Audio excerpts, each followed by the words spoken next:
And gotta get the music going. Hello. Hello, world. Oh, darling. I gotta wait. It's got to go through. There it goes. Hello, world. Oh, darling. Yeah, it's working. Wait. It's got to go through. Oh, yay! I'm louder this time. That's what I was trying to achieve. Goal achieved. It worked. Okay. Next thing. What's next? This.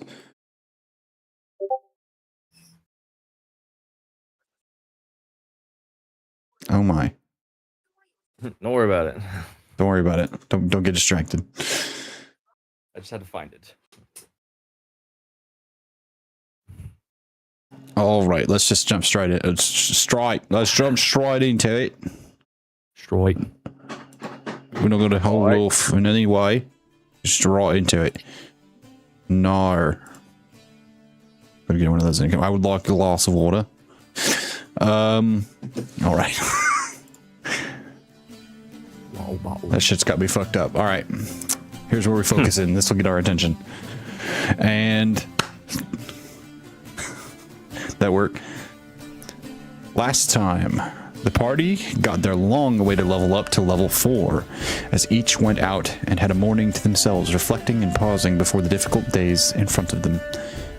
Then, after a few conversations, they traveled to town to shop, as well as to retrieve Noah's new weapon from Olofir, the Jarhdan elf blacksmith in Goneveli. With errands run, they found their way to the Platinum Sanctuary and awaited the councilman and Lieutenant Stones, and were led to the resting place, a famous hookah lounge and restaurant. A plan was set, and the time to leave approaches. So, not as breathy of a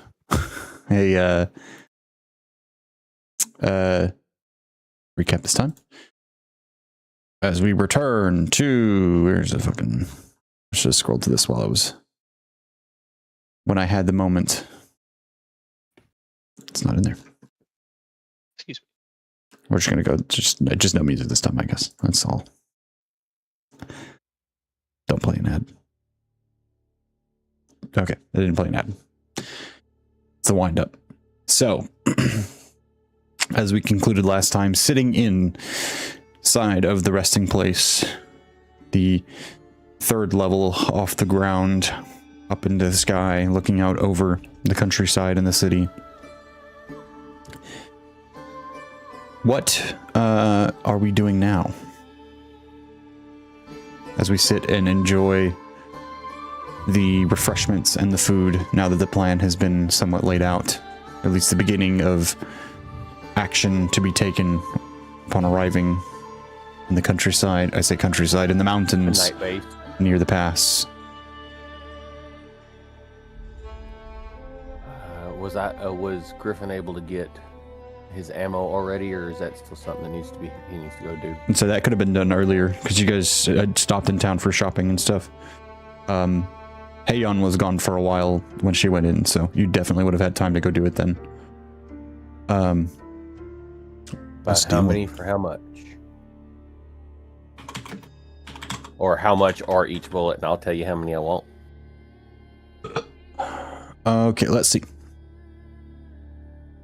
Because I did forget that since we had other stuff going on the other day. Okay. So we are in a part of the world where not a lot of firearms are used. So to get 10 shots, it's going to take you 3 gold pieces. 3 gold per 10 shot? Correct. This is 10. I'll give over 12 gold to get 20. Isn't it? No, 40. Right. Okay. 40. That works.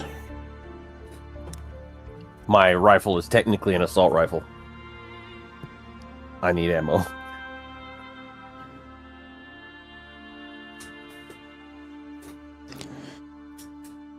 But as we sit The city shifts and moves in its daytime activities below, going place to place as the smoke from the hookah bong kind of drifts out off the balcony into the wind. It's a very, very peaceful place, this, with like the curtains gently flapping around the edges and between the rooms. What is that about to do? What are you doing? I'll let that sit for a moment. We're leaving first thing in the morning, right? Later today. Later today. Later today. I don't have anything. Griffin doesn't have anything he needs to do. Does anybody else? I think Ezekiel's about as ready as he's gonna be.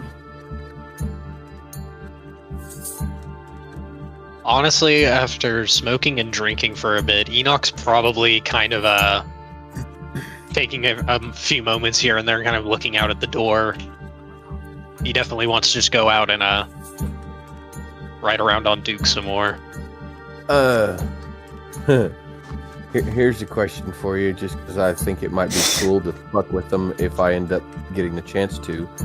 How much would bombs be? Or is there a way to get like a little light of fuse, drop it from a height and let it blow up when it gets to the ground? Bombs? Yeah. Probably a lot more expensive, for sure. Random thought. It'd be pretty expensive to get a hold of. That's what I thought. Never mind then. That would have been about the only other thing I could think of that would help on the trip.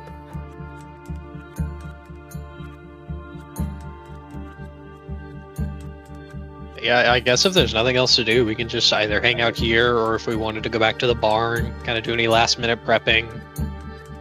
I'd say last minute prep. Are we taking our cart, or are they providing a cart? Is our cart small enough for Duke to pull by himself? He is a very large horse, but at the Your same cart, time, very, very much so. It might be a little awkward. The rigging will have to be shifted slightly, but yes.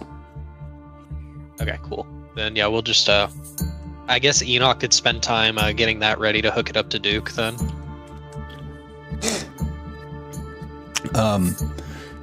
Do you ask about the transportation out loud? Probably would have, yes. He takes the councilman takes a sip of something and then, that's right, I forgot. So I actually, part of your payment for this, see, counted 7. So you have 3 horses now, don't you? So I shall be buying 4. Right? Yes. He just nods and then takes another drink. Sweet.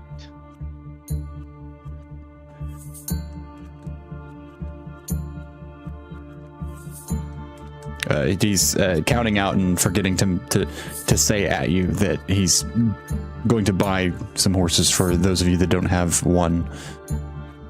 So the cart is kind of like yours to do as you wish. Cool. So we still have the other Yeah, two I horses. guess. Oh yeah, we get to keep the cart horses. That's awesome. Yeah. Griffin probably doesn't need a horse, and would probably say so. I guess that's true. He does kind of bounce between us. I am 3 foot tall. And I would probably just sit on top of whatever cart one of the horses was pulling anyway. He'll say, you don't want a pony or some kind of transportation? You don't want a pony? I guess if you wanted, Griffin, you could get like a donkey or something, and it could like carry stuff for you. That's true. One of y'all would have to pull it behind y'all, but more than likely half the time. There's that. It's just a That's true. work Sweet. animal. He was Part of the supposed to reason I have said 6 he- geode points before, by the way. I was about to missed say, that. yeah, no. He has 8 now. Oh, gotcha. Sweet. Oh. The new polyran dropped. Yeah, he's got double the geode points now because I messed that up. I didn't realize he was supposed to have 6. So he got a little bit of a double upgrade. Yeah, there. if you did want Griffin to get a donkey to carry stuff around, I'd be down to have it like follow Duke or make sure it stayed tied to the cart wherever you wanted it. Yeah, if it's just something he's gifting us, then I'd probably ask for a pack animal of some sort instead of one to just ride. Okay.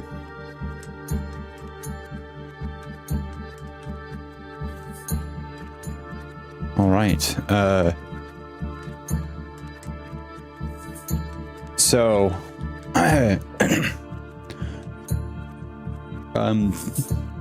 not much else left inside of the resting place other than enjoying the absinthe and the hookah and the food that is brought to you. And all the while, Marcella occasionally stealing glances at the handsome young orc who By this point, stands. Griffin probably definitely spiked the hookah. Oh, I think Enoch did last session. You asked. I think he already him to asked do if he it, could. The other Oh, dude yeah, that's come true. in, The, So now the it's guy came double in we were spiked? talking No. to, and I didn't get. He didn't get the chance to do it before he came in. I don't think. Anyway, yeah. Because don't we have like a full day and a half to travel or something like that? Yeah, it'd be about a That day and a is half. true. Yeah. So I figured we would be plenty sober by the time we got there. Who you kidding? Y'all are drunk. Griffin's like road trip.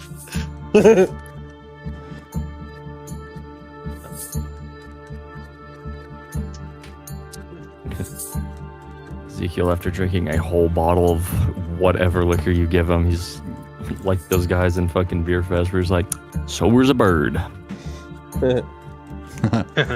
Then falls over. Yeah, that was after drinking the fucking Goldschlager. Yeah. I don't got Goldschlager here. Gold's too precious. No one's thought of making gold flakes yet. Well, they probably make gold flakes. They just don't put them in drinks. I didn't think about it. Is someone gonna need to ride up in the cart with Duke? Do you Well- think they're gonna think it's suspicious if they just see a horse walking up without anybody controlling it? The thought that came to my mind was either me or Robert, because I can fly away and Robert can probably run away quick enough. Yeah, I can. I got 40 feet of movement, so I can just I was dash about to for say 80. if I Dash, double If you dash. guys is want me fucking to- 120 feet a second. Alright, 6 seconds. I was about to say like I can move at 120 if I hop on Duke's back and take off with him. But wait, oh, yeah, hold 'cause up. it's your horse. You'd be the one oh. controlling him anyway. Yeah, he's a Wait, is that a thing I could... he's a riding horse. Colton, is that a thing I can do? Dash, double Can you dash. double dash? Yeah, if you I can- if you dash with your bonus action, you can still dash with your action as well. You can double dash. Yeah. Oh, Yeah. okay. Yeah. I had Yeah, Okay. you can move Good to really, know. really So far. yeah, I don't remember if I 120 had to yeah. do feet. it. It was either Jug or Seraphim, but yeah, they. because yeah, if You're a quick one. I dash dash while I'm riding Duke, I can move for 120 feet too. So Yeah, because he's got 60 feet of movement per round. And then dash. I think I'd rather have Noah scouting. I don't mind being the distraction because I have more hit points. If I get hit, like I can take more damage than he can. And it'd probably be better for me to So be I on don't mind. Overwatch anyway. Yeah, so I'll ride up with Duke and then try to ride him away as they start attacking the cart. Or Make at the sure very you take least, into like account a quick release for the harness then. As your I don't know, would be yeah. what we're I was prepping. I was already thinking that like something that Enoch can just kick as he's like jumping up from the seat to jump onto Duke's back to take off. Did he want us to use a specific cart so that it would look? Because I think he just said our. I was about to say, was he wanting us to use our cart? Yeah, the Or were cart they was gonna you give us, guys' like- plan. Yeah, you hadn't really specified how you were wanting to do that. Well, I probably would So have I guess we all can- that was all you guys. He was just listening, as well as Lieutenant Stones. Do we want to ask for a cart to use? See, if the plan Well- is to get the other carts back, then we could probably borrow one of his like company carts or whatever. Put some like crates in it that are empty. We've got to make it look like it's a shipment. Yeah. Is our cart big enough to make I- it look like a shipment, or is it a shitty little cart that's not going to look very important? That's why I asked if we True, were going to get yeah. ours or a different one. I mean, your cart's pretty simple. It's just like a two-wheeled benched sort of wagon cart. Anyway, that was my thought. If If it looks like a cart that's carrying dragon crystals, then I was about to say, Say it. yeah, it no, doesn't. It's not a covered cart. yeah, before we leave, Enoch would like to talk to the councilman and ask for the a fake cart. to just use. a mock dragon crystal caravan for him to pull with his horse. boxes full of rocks, but the top layer's dragon crystals. That way, even if we lose the shipment, it's not a big loss. That way, we've got heavy boxes that look like they're full. Yeah, like as close as they can get it to looking like a merchant caravan, but it's sized enough that Duke could pull it at a normal speed, and I would be able to unhitch him from it quickly and take off when the trap is set. Okay. Hold on, let me see if I'm proficient with shields. I might ask for a shield as well to hold over my head. Do it like a shield. See if you can get a shield wall in that case and put it on your back to protect your back as you run away. I don't have proficiency in shields, it wouldn't do me any good. It's all good though. But yeah, so yeah, I would like to ask the councilman for a wagon to fool them with. Okay. Want that Trojan horse? Easy enough.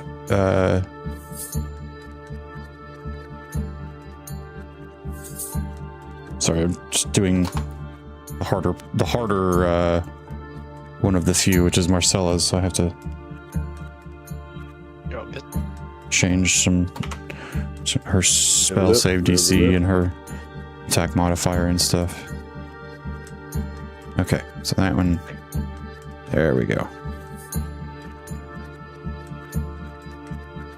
Polyren's was easy. Hers is a little more math. You mean space rock? Throw a rock, simple as. Oh, I think I did mess up something on his. I think he's supposed to have, he should have, what is it? Every one con you add, you add another health point, I think. Oh yeah. So he should have Oh, 2 yeah. more HP. I can change that in 2 seconds. That won't be a problem. Oh yeah, and we were gonna swap one of his spells for lesser restoration. I can't remember which one though. Oh yeah, I thought about just wiping his list and then like maybe just writing it down or something. I'm not sure. It's not a hassle. It's not that much of a hassle to change it. The only minor hassle is that I have to take it in my files and put it back into the monster stats and replace the file every time I change something. But it's not really. It's a pretty quick chore. The only problem with this monster card thing is it's got a lot of ads all over it, so I have to scroll and scroll and scroll to get around on it now. They've overloaded it with ads. I was trying to find an alternative, but none of them are as free flowing as this one. Hayon's may make its way over to this one as well at some point if I get the spoons. Okay. I think Marcella's is done. Save view. Okay, so you ask him for a cart. You're asking him for a cart and a shield. No, I don't ask him for a shield because I can't use it. But yeah, I just gotcha. a mock merchant cart for me to pull with my horse, and I'll even like summon Duke to show them just like how big he is, so they can kind of gauge what kind of cart that he can pull by himself. He looks at the lieutenant, and the lieutenant goes, I think we could probably have something pulled together for that. Yeah, once they bring that, Enoch will probably spend some time preparing that and getting it ready. Probably testing the quick release on Duke to make sure he can detach him and leave the cart as quickly as possible. Test it while in motion. Yeah, like definitely like doing a few practice rides around the farmhouse we're staying in, hitching and unhitching and jumping onto Duke and riding away, things like that. Okay. Any other types of preparation we would like to do as the day rolls on after leaving the resting place? About the only thing Griffin would probably request would be like some dark clothing or something for the night trip to look at night surveillance. That's about it. Noah might also want some dark clothes too. He's going to be stealthing around on the ground. Will that have any? Will that have any effect or? On what? Oh, so is it? Oh, okay. Yeah, it'll be harder for them to see you if you're in dark clothing. Oh, I didn't even change his. I never changed his HP, Gavin. So I fully forgot to change it. He's at 42, but I'm fixing it now.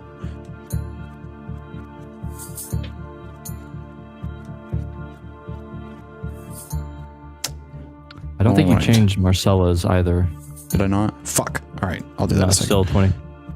These are the only two that matter for me to fix right now, so it'll probably be the only two I mess with. I'll have it open. I'm probably going to work on the other two in moments of conversation, but these are probably the only two I actively work on because I need them done.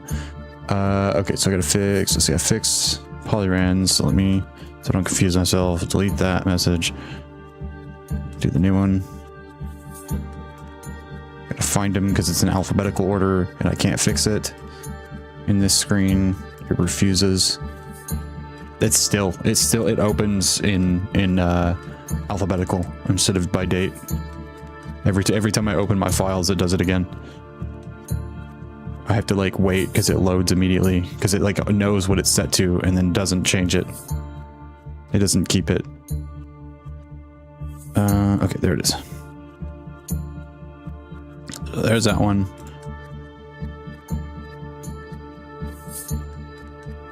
Oh, god damn it, ignore that. I fucking... Hang on. Okay, before I do anything else. We're just gonna finish these out real quick.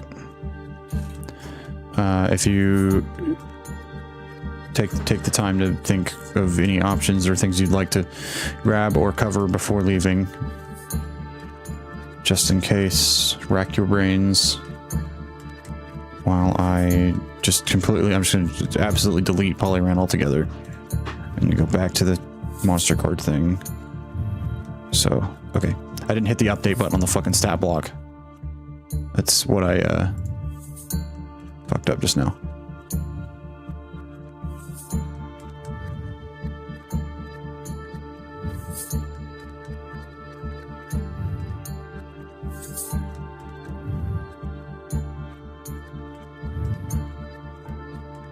Why is there two polyrans? What the fuck? Okay.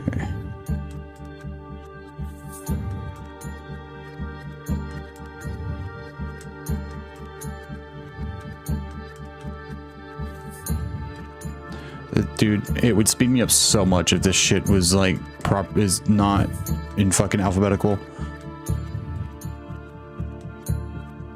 This is infuriating. So I have to seek it out and find it every time. There we go. Okay.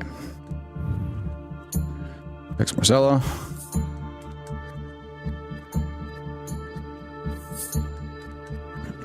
What was hers?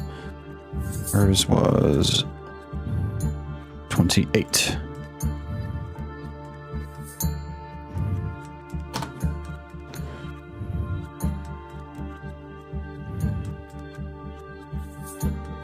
Oh, it didn't.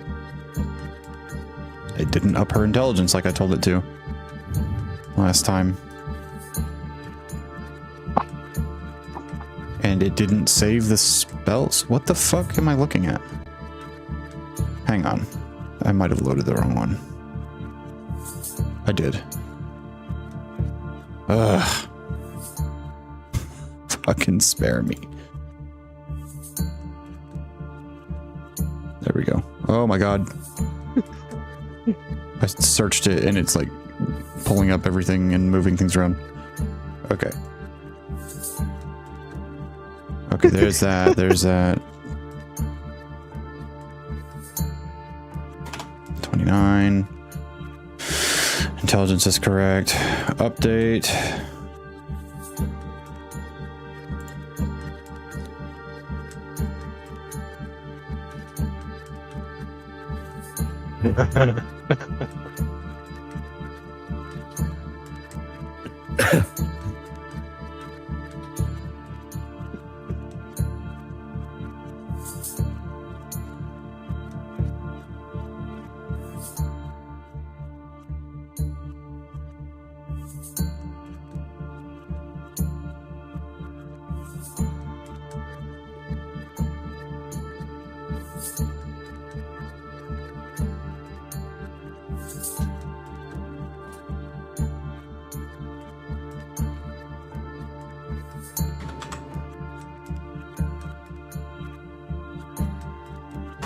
Okay, there we go.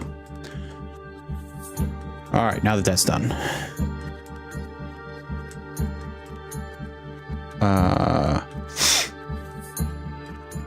With all of our planning wrapped up and cleared down for the start of our journey,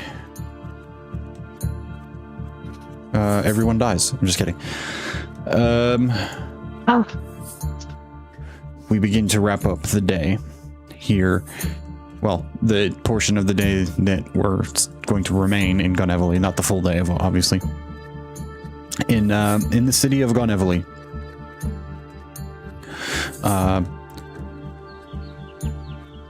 Exiting back out into the city after... What's error messaging me? Something just errored at me. Okay, nothing. Literally nothing. Okay, that's constructive. We, shifting back out into the city, preparing to leave. You breathe your last few breaths for a couple of days of city air and lots of people. Gathering your things together, gathering your wits, and assembling your plan. Lieutenant Stones works with you to outfit a cart as a decoy. Let's have, as you need to essentially outfit one to suit as you're going with a military convoy. Are you guys going to help create this cart?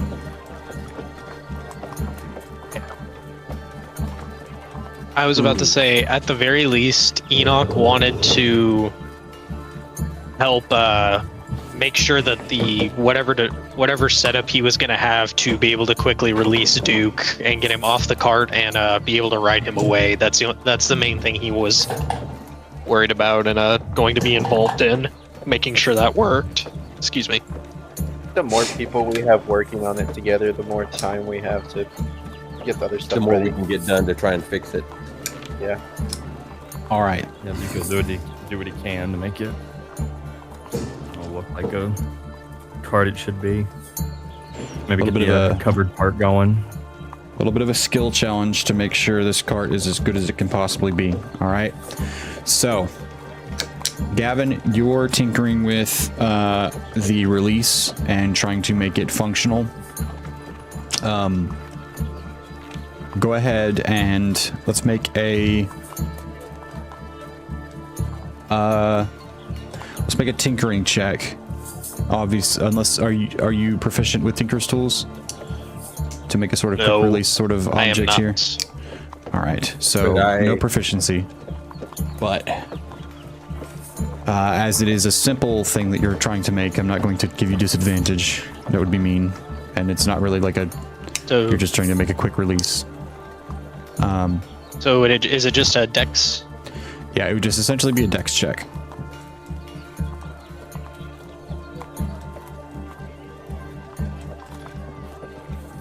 Ooh, dirty 20. Thank God. Dirty 20, very nice. I feel like Enoch's definitely rigged something like this before. Okay. So...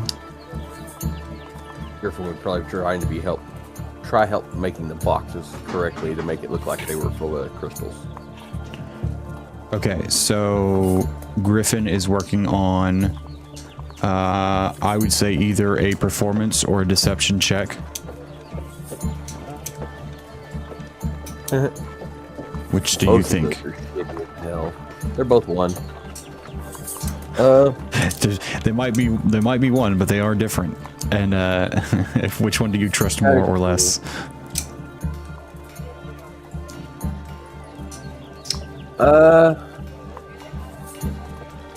I'd say probably deception.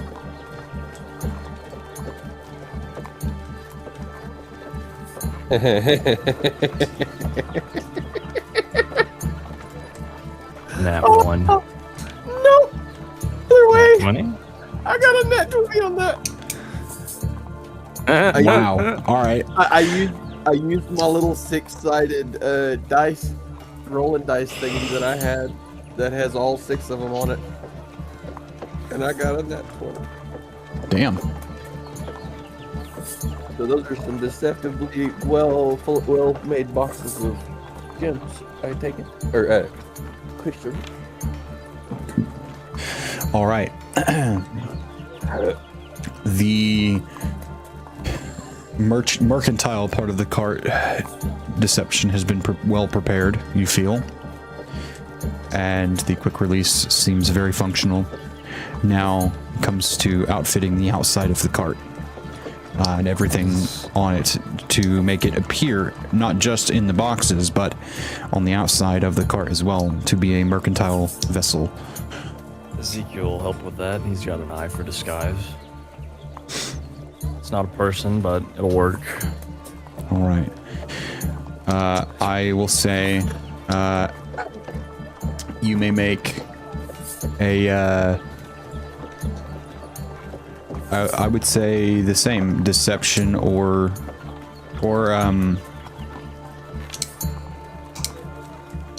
I'd say deception or performance check, if you will. I'd say either fit in this case. Trying to perform a part with the cart. We'll go deception. I got +5 in that. All right, guys, ready for the nat 1? Oh my God! I rolled a fucking nat 1. I'm using my inspiration. One chance. Nat 20. What the fuck? Oh, nice. Beautiful. Stop it. Stop doing that. That's insane. Dude, we MTV pimped this wagon. Dude.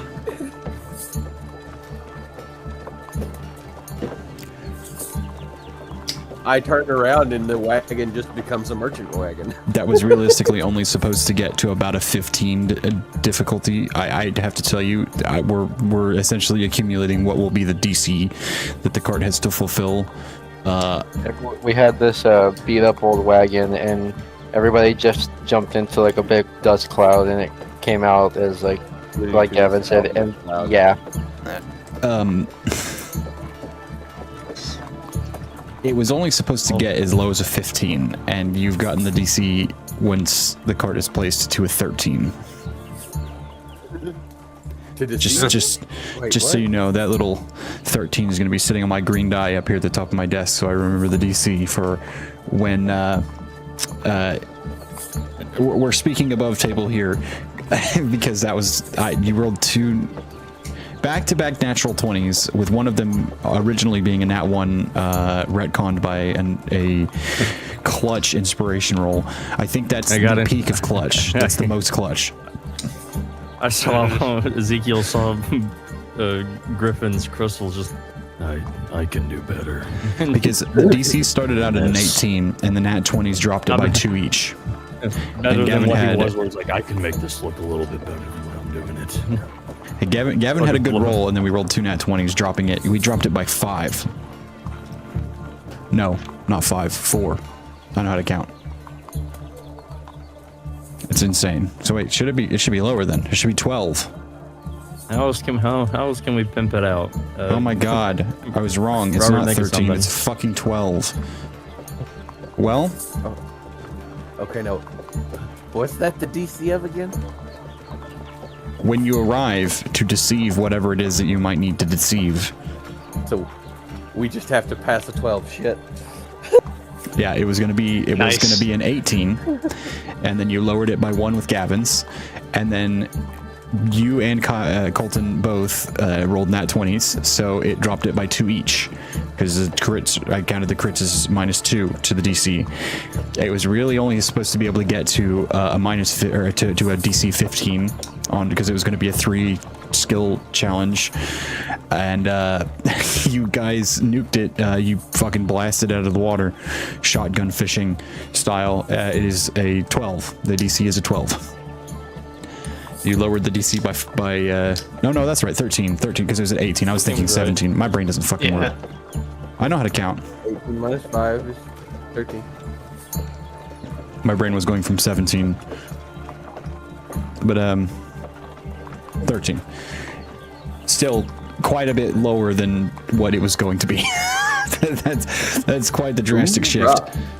All right. Nice. I was about to say, Robert, was there anything you wanted Noah to try to do? Whatever there is left. Say from here now, it'll just be mostly flavor You because know the what? cart has been succeeded at creating a disguised cart. I was gonna say the one other thing we could add is if someone wanted to try and make a scarecrow that looked like a guard that we could sit next to Enoch. To look like someone riding shotgun with him. Yeah, but that would probably be detrimental when it didn't move when you took off. I was about to say they're gonna start shooting it. If anything, it'll just look like I ditched the guy, so they'll just be like, "Well, that guy's an ass." Yes, but my point was, if they don't take the cart, we can't. You can't follow them back technically, and if they think it's going to be explosive or something, they may not take it back. If you put a fake guy there, they may not want to touch it. I don't know because they may think something bad's about it. I don't know. Just thoughts. I mean, they could. I was about to say. I mean, I guess they could also think that if they just see one guy riding away from this like really packed merchant caravan. I just didn't know if it would sell it more by having like a fake soldier on there.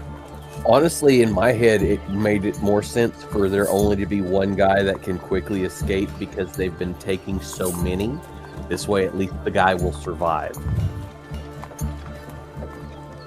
Maybe they'll think they're running low. That's true. I was gonna say, they're running low on personnel.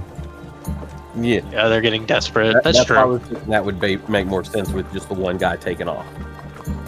I was gonna say, yeah, no, that makes sense for me. I And I could be completely wrong. no, yeah, I was about to say it's whatever you think Noah would want to add to this. Honestly, I'm not sure what would help. We have done quite a bit of good to it already.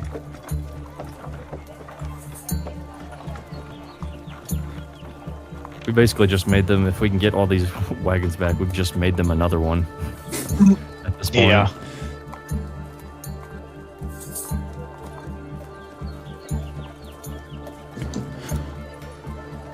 All right. With outfitting completed, the lieutenant packs you into another carriage of the military, and he tells you as he gets you in. He leans in the door as you guys climb in, and he says, "We will have you stay in this cart and travel this way because I think it's likely that they will have riders that run out ahead of us to the northwest upon leaving the city to inform them of our sort of military convoy headed in their direction. So they will be ready. But they won't be ready for exactly whatever we plan. So if they don't know that you are here, they can't plan for a small band of intriguing individuals that think outside the box. So I have to think outside the box a little bit myself. They're still wanting Enoch to pull the cart to the location, right? What he's saying is that you guys are going to travel out there, like you're going to travel like during the travel, okay. you'll be in this cart on the inside. Okay, cool. It's essentially like a covered military wagon. Yeah. If it, good news is, if it rains again, you won't be drenched. And considering Griffin's supposed to do a night look over, he's probably going to be resting anyway. And the horses that you were given are brought along with you for obviously the other parts of this mission.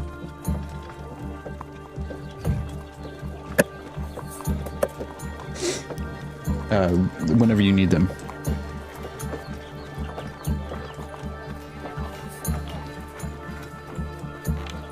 Ride in like a bunch of scary motherfuckers. Get some on the road. So once you arrive, you won't be Yeah.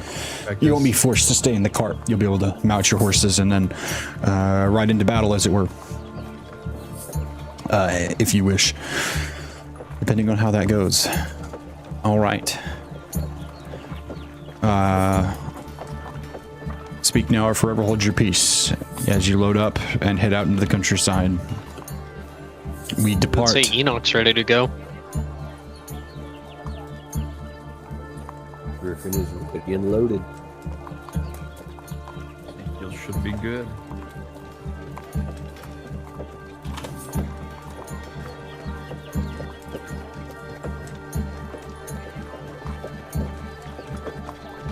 All right.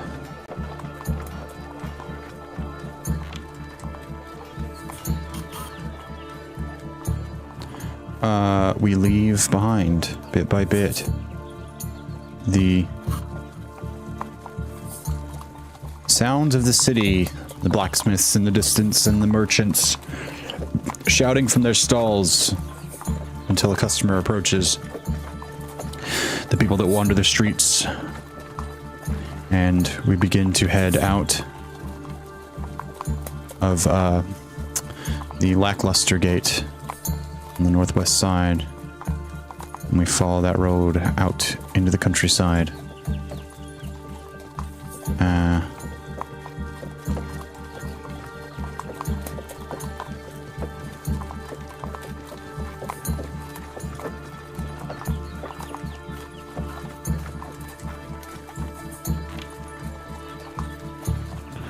For this part, we'll go back over to the Orlaz map, the big map over here, as we head out into the countryside.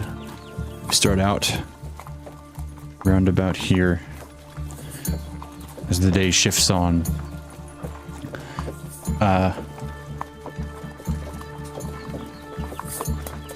And as you keep riding along, eventually, like in the silence, Heion looks up again, thinking about that.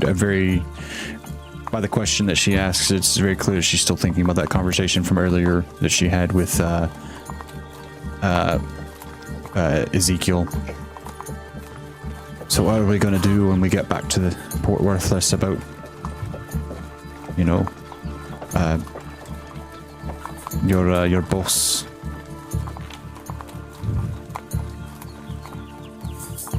You seem to have some driven questions you want to answer. You want to ask him. So, well, a lot of very suspicious activity, if you ask me. I don't like the lot of it. All looks... I just can't get over that. If you're doing an active investigation, I just don't understand why you're here in Goneveli. Why? Like, I get that he needs help. That makes sense to me. But, like, There's stuff going on in the city. They could attack again at any moment, and you're not there.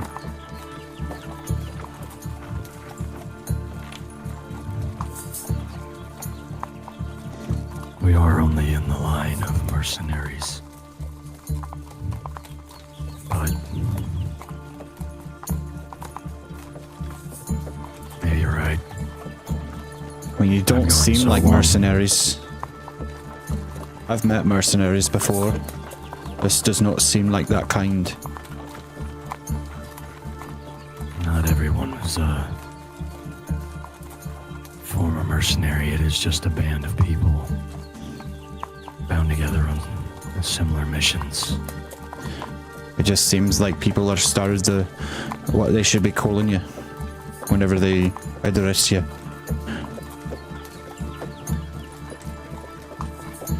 They want to say mercenary or sellsword, but it doesn't seem like the right word, and they seem to stumble. She kind of looks at everybody, and she says, "So what are all of you? You with those other two back in the city?"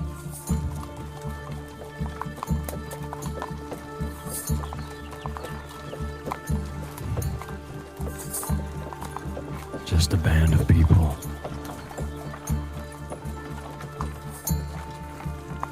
I'm not calling it anything else. I refuse.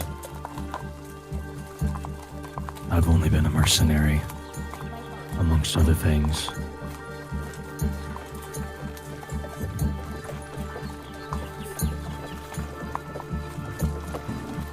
To put some fancy Something going word on. it, like, what's going on? There just seems to be something going on. We all seem to be swept up in it. Enoch's just kind of saying this as he's like kind of shuffling his hands, looking down at his feet. I don't want to figure out what's going on. Just stop. Yes, we all just decided to stick together to get some answers. Whether or not we stay together that's later on down the line. But for now, I've got nothing better to do. And not that much money in my pocket. So this is how I operate.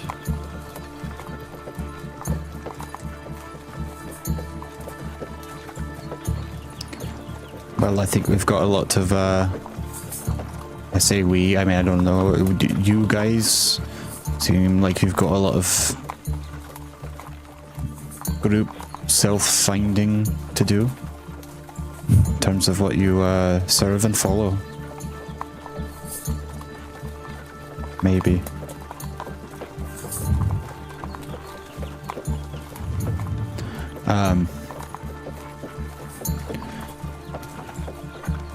Enoch, are you mostly in thought, or are you like, because you haven't really had other than in the middle of the night when it's like little to no light outside shooting spells at cans and bottles, are you too busy burning holes in your boot tips, or are you actually like observing this individual? Oh no! Now that he's like not hungover and thinking someone's trying to kill or steal from his friend, he is definitely definitely like looking up and like definitely giving her a once over. You like, are the a only majority one of this like little ride. that this check would make sense for. Make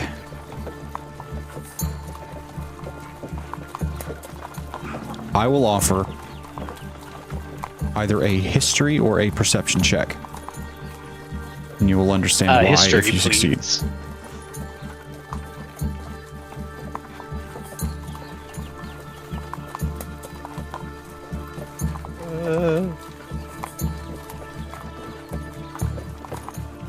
That is a... Oh, fuck, yeah. That is a... 22?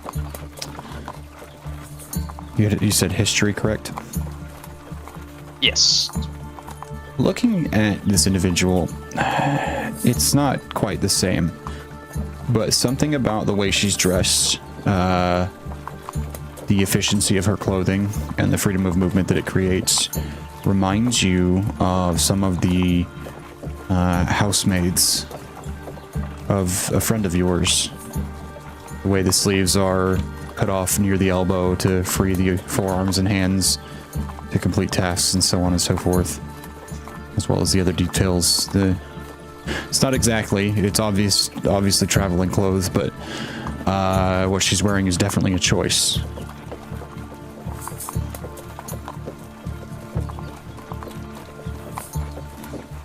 I don't think he would just immediately say something or ask, but he would definitely take note of that.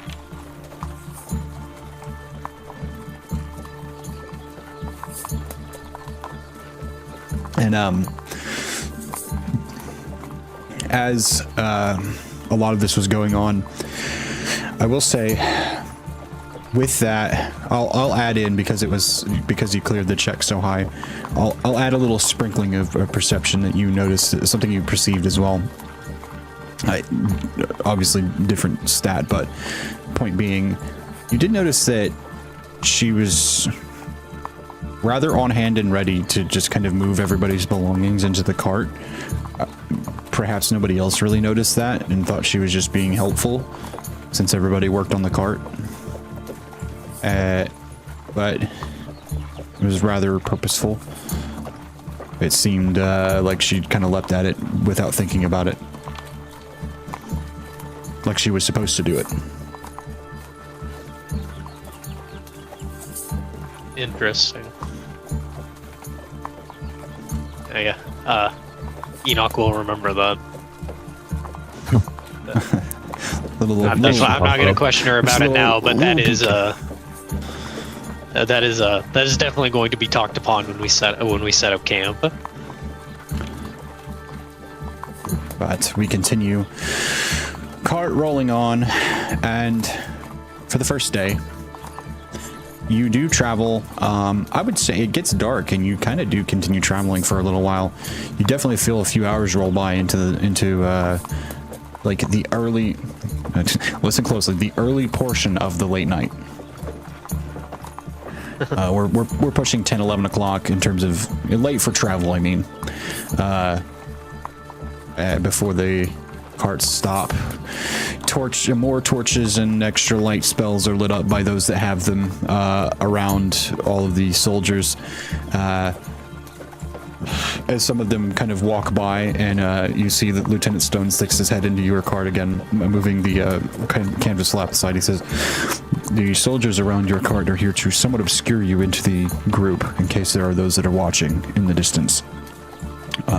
You do not have to stick with them, but in terms of breaking out of the, exiting the cart and breaking for camp, I would certainly walk behind and with some of the soldiers for the first little while. Let any prying eyes lose you in the madness of preparing camp. I'm not trying to ask for work, but perhaps it would behoove you to maybe help set up a few tents. Maybe see the cook. Look busy for a bit before you gather yourselves together again and make any plans that you plan to lay down. And any sort of night reconnaissance that takes place. I would make sure stealth is used to exit the camp, not to deceive us, but to deceive others. Most that need to know are... most that need to know are informed of your possible late night coming and going, and any that are in charge of the night watch are said to be passive of individuals of your description. So should you be noticed, you will not be hampered exiting or returning. And he looks around at all of you. All right, here we go. The plan begins. And then he steps back and kind of points at the soldiers and begins speaking as the flap kind of falls back again. And he says, "You there! Start unloading this cart!" And shouting out very loud, And he says, and you, inside, out. Time to start setting up the camp. Let's start setting up. Light the fires, pitch tents. And he starts casting out orders. What do you guys do? Out of curiosity. How do you look inconspicuous? Well, I'm pretty sure we have a tent of our own that we'd need to set up anyway. So I'd probably try and start setting that up if everybody else wanted to start setting up other tents and stuff. Or help me with that one.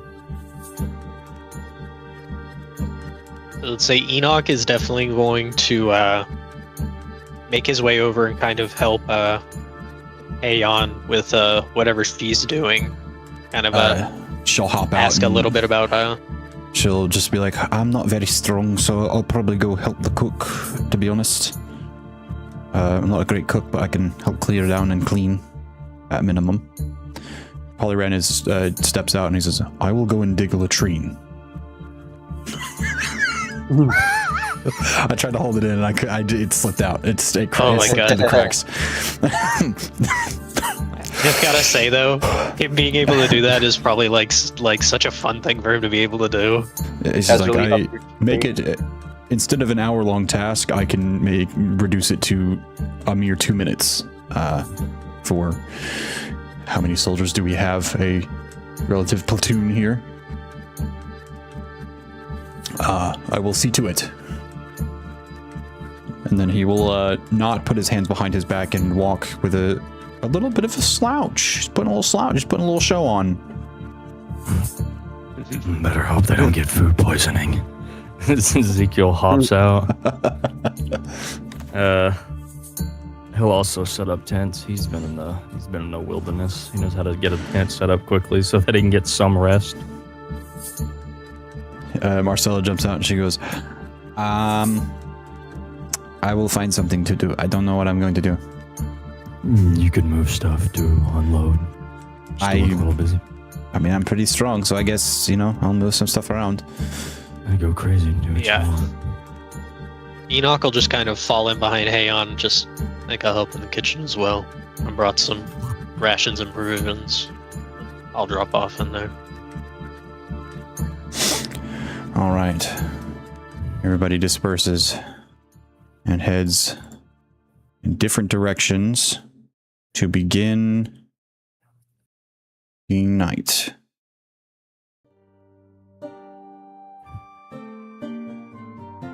Moon sitting high overhead, shining out in the night. We complete various tasks.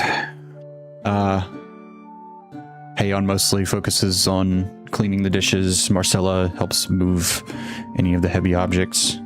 Some of the soldiers just like you see here and there, like she goes to lift something and like, wait. Oh, never mind.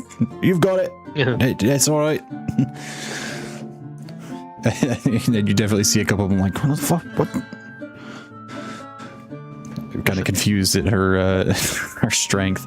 You definitely catch a few soldiers heading to the edge of the camp with shovels and Polyran in tow, kind of doing this like that slouch thing that he was doing a minute ago, looking not scholarly as he normally does.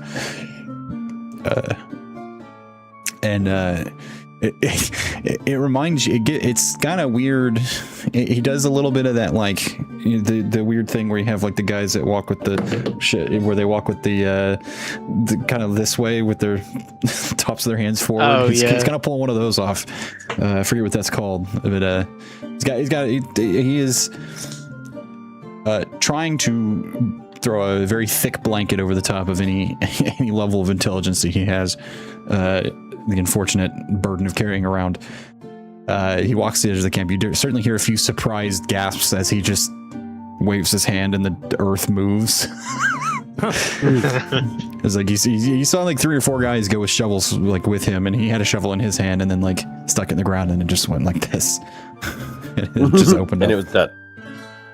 I'll say that Enoch would have probably tried to help the cook with like prepping or butchering any animals that needed to be like prepped for the night, or just anything like that.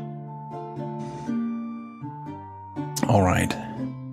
Well, it gets into the later night, about midnight, a couple hours on, and it seems the camp has started to settle in. People, the soldiers have sat down around their fires, and for some of you, especially Noah, you wandering through the camp and assisting with tasks and things. Speaking of Noah, what did you choose to do, out of curiosity? I was gonna go just assist with setting up the tents. Okay. So you help with setting up the tents, and as you wander around between tents and between the campfires, slowly making your way through the camp setting up, and as well as walking back to your own once setup is done, you're seeing and absorbing what some of the others are a little more used to, but I mean it's very obvious when you look at the army, it happens more often. The insane diversity of individuals on this continent.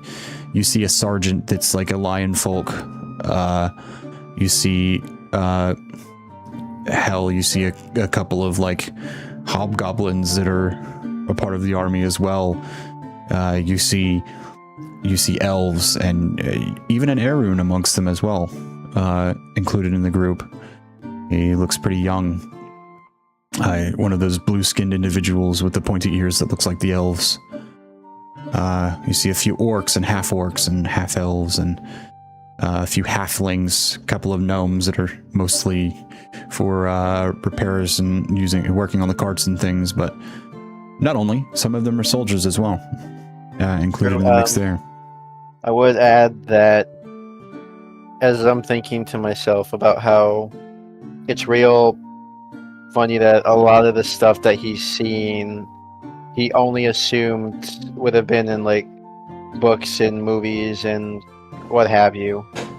And then the reality starts to set in that somebody had to have gotten that from somewhere. The idea that all fact is bathed in some form of truth from somewhere. You start to wonder, perhaps it's pretty chancy, but maybe not that chancy. Maybe Professor Tolkien and some of those other fantasy writers were not exactly what they seemed. Maybe they knew something. Maybe they knew something. Maybe they dipped maybe they dirtied their fluffy white tails down certain rabbit holes that no one knew that they did in travel to places far beyond our own reality. As you sit and admire the incredible diversity of a place like this, we gather back around our own fire as it... Oh, I just remembered. There was something I was going to ask you before we left Goneveli. Would I be able to buy a harmonica, and how much would it cost? Harmonica, 2 silver pieces, probably. Oh, fuck yeah. I would have definitely picked up a harmonica. I don't know if that's the actual price or not, but I'm just going to say, yeah, that's easy to pick up enough. So, yeah. Sweet.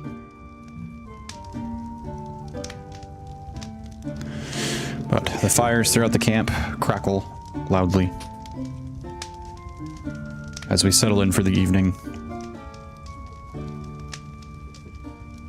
I will say, on the way to camp, I think is when Enoch, like, as he's walking back with Hayon, he might just kind of look over and just kind of... I noticed clothes. I've seen them before. Handmaiden? Something. She looks at him. She says, "Well, no, I just bought them today." But I guess she kind of ponders at what you're saying. You're kind of piecing together now. She said that she bought them today. So not only is it not, it's not exactly the reason it's not exactly like an actual maid's like sort of uniform, if you will, because it's actually just clothes that she bought. But it just so happens that she bought them indeed out of so much habit that perhaps that's exactly what it is, a habit to need the top to be in a certain way, and the pants and the boots and all of the things in places that function a certain way. Well, you work for the city, right? Well, I work Like for the help. city. But that's not what I have always done.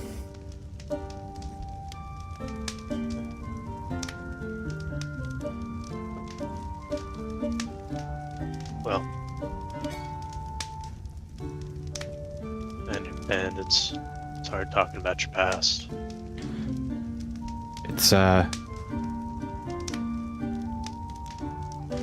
well,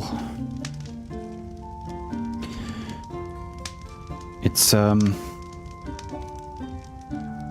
a past.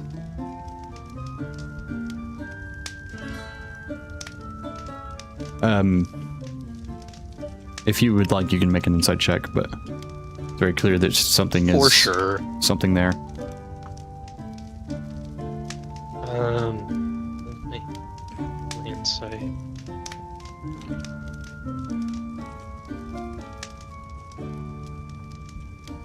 Uh, 12. Outside of her outward, obvious, like, perturbation at, like, whatever lives in her past, it's hard to get a read exactly, like, the exact angle the emotion takes at her past, whether it be, like, is she sad she lost the job, is it sad, did something happen, like, exactly what it is that's bothering her is kind of, the angle's hard to find.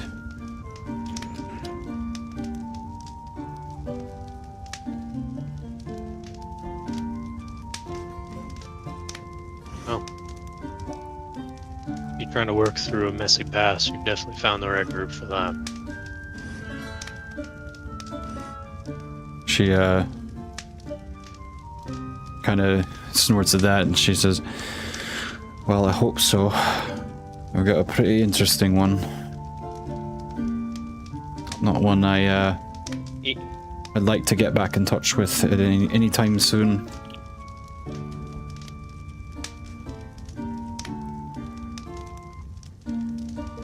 Enoch will just kind of nod as she says that. For now, I just, I'm content with whatever kind of, excuse my coarse language, fuck you in the ass kind of deal that I've got myself into with Rylath. Enoch will just, he laughs exactly like that.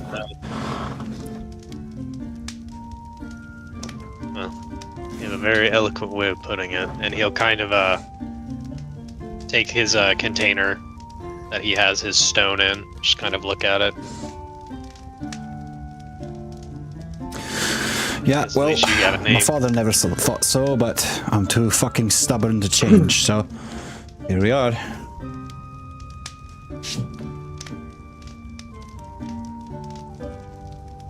Enoch will just nod. Good. It's good to know your own way, even if you can't see it. Upon returning to the campfire, eventually, the councilman also wanders up and joins you all once you and Heian arrive. He sits down and just, like, huffs really loud. He doesn't even sit on a log or a bench. He just sits down on the ground near the fire and he just... hate traveling in large groups like this. It is a slog. We could have been there already. But just to remind myself, the large group is necessary. We must have them, or else we would just get killed. And that wouldn't be good at all. Wouldn't be useful. Anybody else a little bit stressed from all of the... that?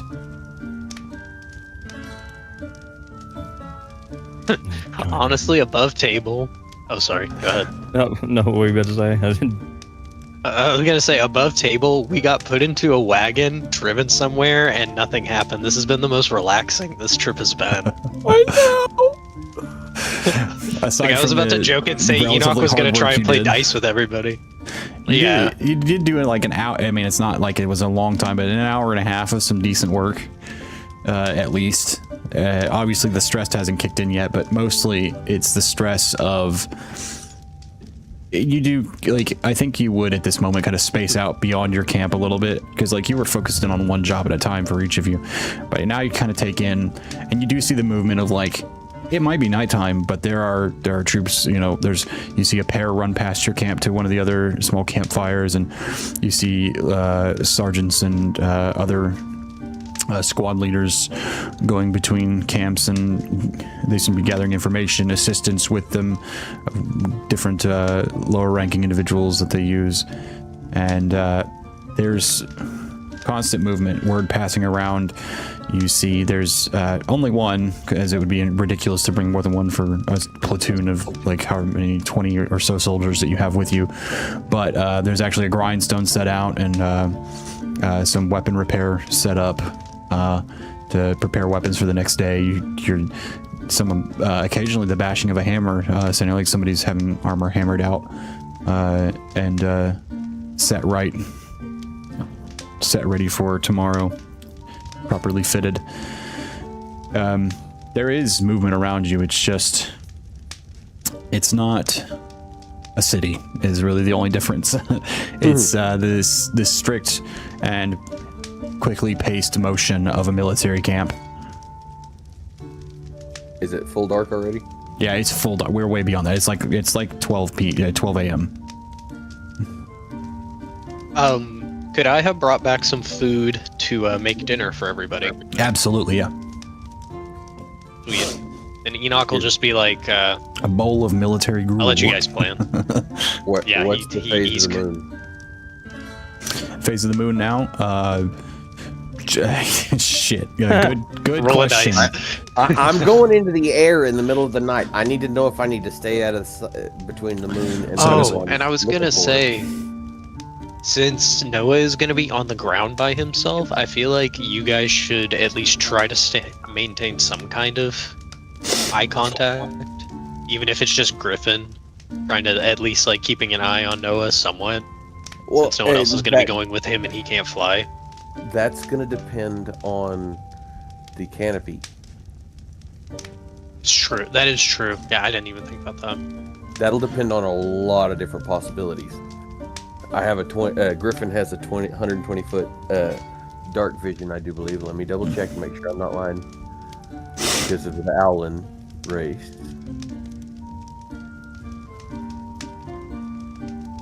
I was about to say, what kind of rations would they given us?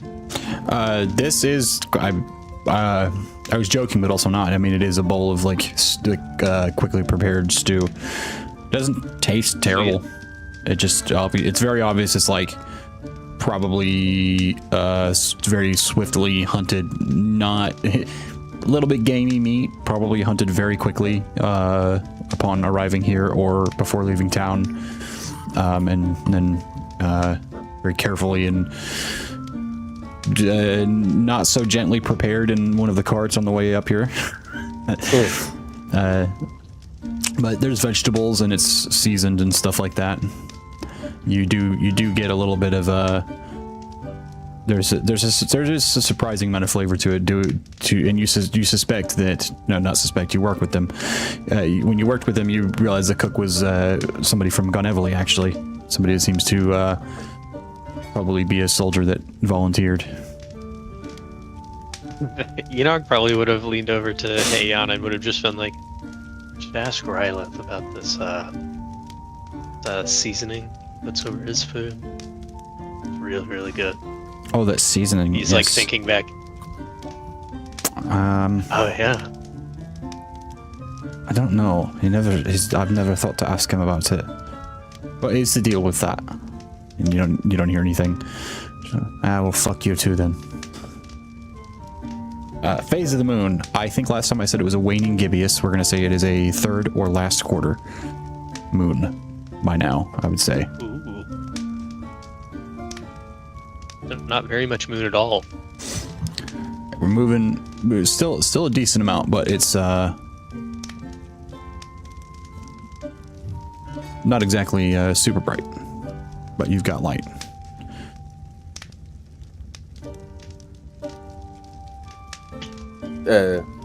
Is this the camp we were making and that I needed to go, that Griffin needed to go scouting from, correct? Or did we still need to get closer before he went scouting? Well, that's kind of left up to you guys.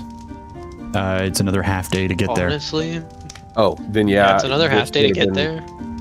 What I probably would have tried to scout that night then. Yeah, because they did also say that there were going to be a few people on horseback riding around looking for convoys and stuff like that. So Yeah, it might they be good they to suspect see as where they ride out and maybe where they ride back. Like probably not follow them, but at least get a general direction where they're riding back. Yeah, if you so the happen to camp spot back there. them. What are you doing? Judy.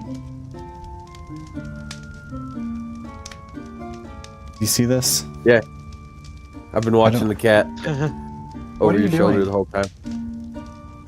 She's just standing there looking around like I'm I'm the weird one. Whatever. You're speaking Latin. In the corner, what she's standing on is a little table. That right there next to it is the shoe rack, which she walked across, with shoes on it. I might add. Yeah. I And that's don't it. know. I've been watching her. All right. Well, the night drifts on into its later portions. As we move forward, what's the plan? Griffin would have gone scouting and at night to try and get an overview and look around. Okay, just That has Griffin? been his plan. I could come I with think him. no. I was gonna say I think Noah was gonna cover the ground and Griffin was gonna cover the sky. Enoch is not stealthy, so he's probably gonna stay at camp. I could also, I mean, I could definitely get up in the trees, but I could just keep making acrobatics checks to use my my chain hammer to get myself up top. I will say, in terms of I would making say- acrobatic checks and stuff like that, we're talking about like that's like probably like 60 300 or more? miles, 60 miles worth of acrobatic checks. Oh boy. Yeah, Yeah. Yeah. So it would probably be safer to be on the ground then. Yeah. like I'll offer the convenience of ideas. Like it wouldn't be crazy to like ride a horse off like just off the road or something like that to get there. Try and keep somewhat in line. Like try to keep Griffin in view as you ride, and then dismount once you get close. Which Griffin would definitely be able to see when you were getting close under the moonlight up in the sky, so he'd be able to warn you when it would be a good time, probably within the 10 miles or so. Do we have any way for me to contact him from the air?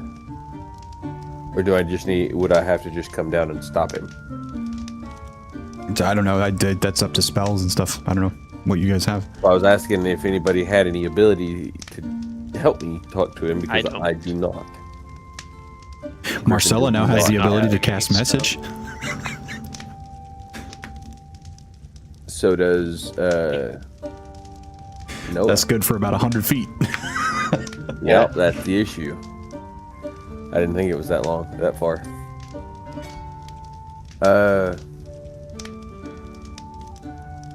Would I be able to have called my falcon to me? Oh yeah, Well, definitely. no. Wait. We were trying to keep that hidden though. I didn't want that known to many people Okay. because it's such a rare breed.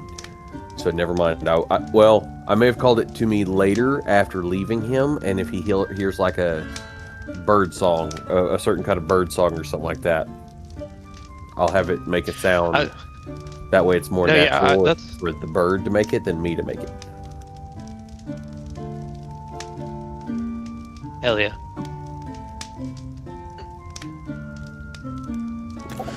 All right. So listen out for the bird song, basically. Or I'll just Yeah, have it Enoch fly down probably and would've land on just- top on your shoulder. All right. Enoch will probably just hang around camp while they're scouting. Ezekiel's not stealthy either, so he's just. I haven't Set clicked through in some of bag. these in a while. What's this one? Perfect. Mhm. So, Griffin, let's start with you as you take off I guess both of you. We don't necessarily need, per se, stream of consciousness is not good to speak out loud. Griffin and Noah, make a stealth check for me as you exit the camp. Trying to remain unseen, not by your own soldiers, but seem inconspicuous as you exit out into the dark countryside. And you do see, actually, at the edge of the camp, you're able to, like, Noah, you're able to lead a horse through, and there's actually an edge of the camp where there's actually one of the camps is set out, and they didn't light a fire around this one. It actually seems like there's only a few soldiers over here. You actually notice that Lieutenant Stones is down this way, and a few others, and he looks at you and nods as you go by. You notice that the campfire is not lit deliberately, so that if you were to come up in that direction, you'd be able to exit the camp quietly and unseen from the outside. Griffin, I mean, you have just you go have the over and option to find a just do dark that. spot in You the can camp and take off. yeah, you just kind of go that way. You have the cheat. You just it's like Marvel Rivals, just press spacebar and you'll go up. By the way, I rolled a 22 on stealth. You what? Griffin rolled a 22 on his stealth. I thought you said another natural 20. I was about to No, bash my I'm not quite that head lucky into the yet. keyboard. Noah, go ahead and also give me a stealth check. Let's see. 12 plus 9, so that's a 21. Very This nice. might be a loud noise for y'all. You bypass. You feel as though. No, you don't feel. You're pretty certain, actually, with your skills and abilities in being unseen for both of you. You are quite confident in being unseen as you exit the camp. Even so much as like looking back over your shoulder, and you actually see some of the sentries walking the border of the camp. Don't even seem to notice you. Griffin, you look back and you don't see any eyes glance up in your direction. I think just as you exit the light fully, Noah, you even see Lieutenant Stones is looking up and going, kind of confused as to where you disappeared to. Surprised at how quietly you exited out. And does Noah have like a hooded lamp or something so he can see? Because I know he doesn't have dark vision, and light would give away his position. Could we have given him something like that?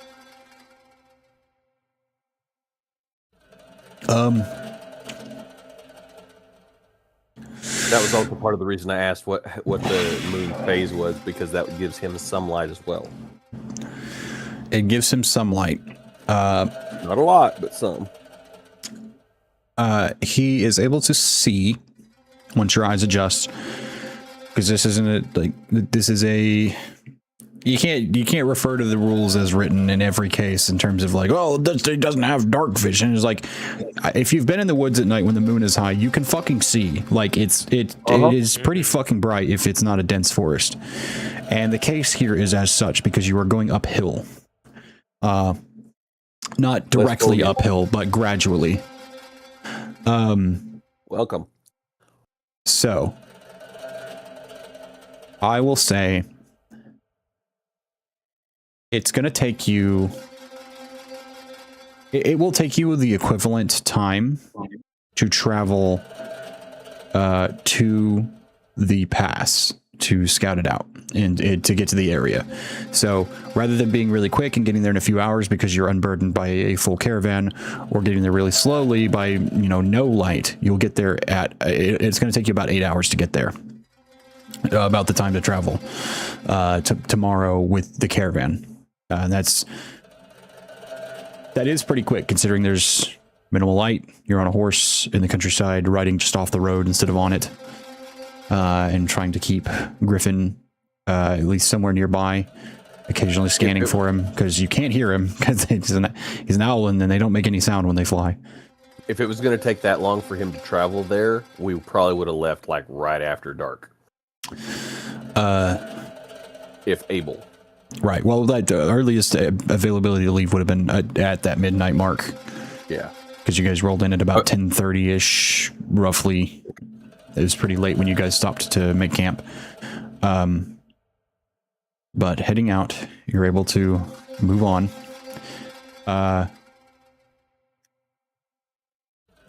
So let's, as we get into the area, it is, I mean, Griffin and Noah, you've lived out a full extra day here under the trees in the dark. By the time you arrive at a distance that Noah, you would feel would be good to probably get off the horse 2 or 3 miles away from the pass. Realistically, there's a good chance somebody's watching in the woods. I'll ask now while I'm thinking about it. Are Griffin and Noah going to make a small camp of their own without fire here in kind of the dark woods? Did you want to, Kyle? Or are you going to try and head back? Well, being this, honestly, it wouldn't be worth it to make the trip back. We'd be too exhausted to be of any use the next day. That's what I was going to say. I think you get meet them halfway back on the road. I will offer one option you guys were yourselves using to try and exchange information. Bird. And a familiar target. Oh, no. Do what? To communicate what your recon discovers. Well, yeah, I was talking about the fact that if we traveled back, we would literally probably meet them halfway back to where right. I'm saying, like, if you were trying to communicate things at night so that they don't find out, last minute as they approach, you would have the bird as the option. The bird if we were staying. I was thinking along the lines of whether we were going to make a camp or not. Yeah, I'd probably try and find somewhere I assumed to hide. that you see, I was saying that under the assumption that, like, you guys make camp here, sleep, and rest once you do your reconnaissance, and then head back towards them gradually as the day starts to roll in. Because by the time getting there, realistically, by the time you guys rest and get up, they'll be about halfway to you. Once he got off the horse, I would probably immediately go looking for a spot to set up a camp to hide. Whether we used a fire or not, we'd figure out when we set it up. But I'd probably try and find a spot before we went and scouted. That way we had a base set up. Make a survival check and we'll see what you guys come up with. We'll see what kind of level of thing you can find.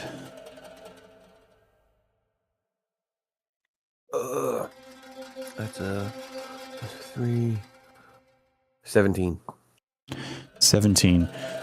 17, you are able to find a decent spot. You're kind of... instead of just in the middle of the woods, you're able to find a small sort of rise in the dirt in the ground, shift in the topography where there's a few trees around as well, and you can kind of settle in. Brave enough to probably break out the hooded lamp to give a little bit of light in this small camp. Probably no fire though. Griffin would lead Noah over to make sure he knew where it was at before we started scouting.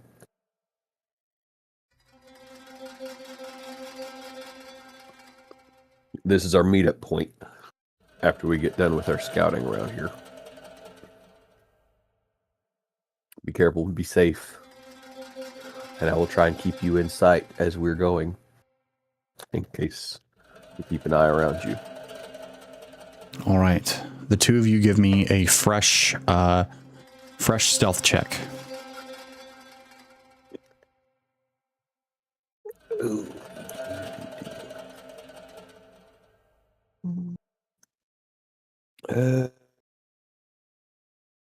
24. 24.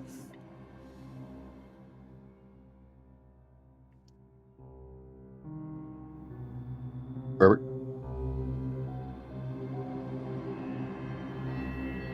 Hello? There you I are. can hear you. Okay. What am I rolling for? Stealth check. 7 plus 9, 16. Okay. So we take up and begin to head out into the woods. Here the ground does start to actually curl rounder as you travel uphill. Definitely gaining some altitude up here in this section. You've been kind of climbing all night long in the travel.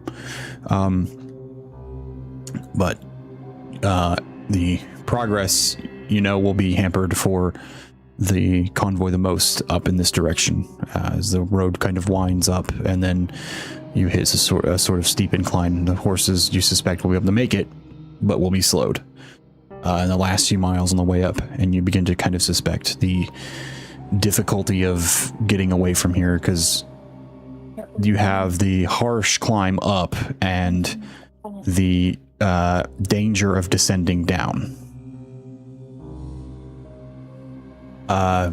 So it makes it difficult to run away in either direction. And I would say about a mile out from what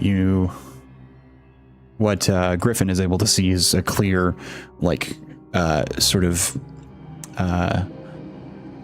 break in the topography where the road, you can see the road, there's a gap that begins at where the road follows and it breaks in a direction, and you can see rock top and little paths begin to form in the distance. Give me, both of you, give me a perception check, unless you want to do an investigation check, in which I will ask, what are you looking for? Perception check is more broad. Investigation is very specific.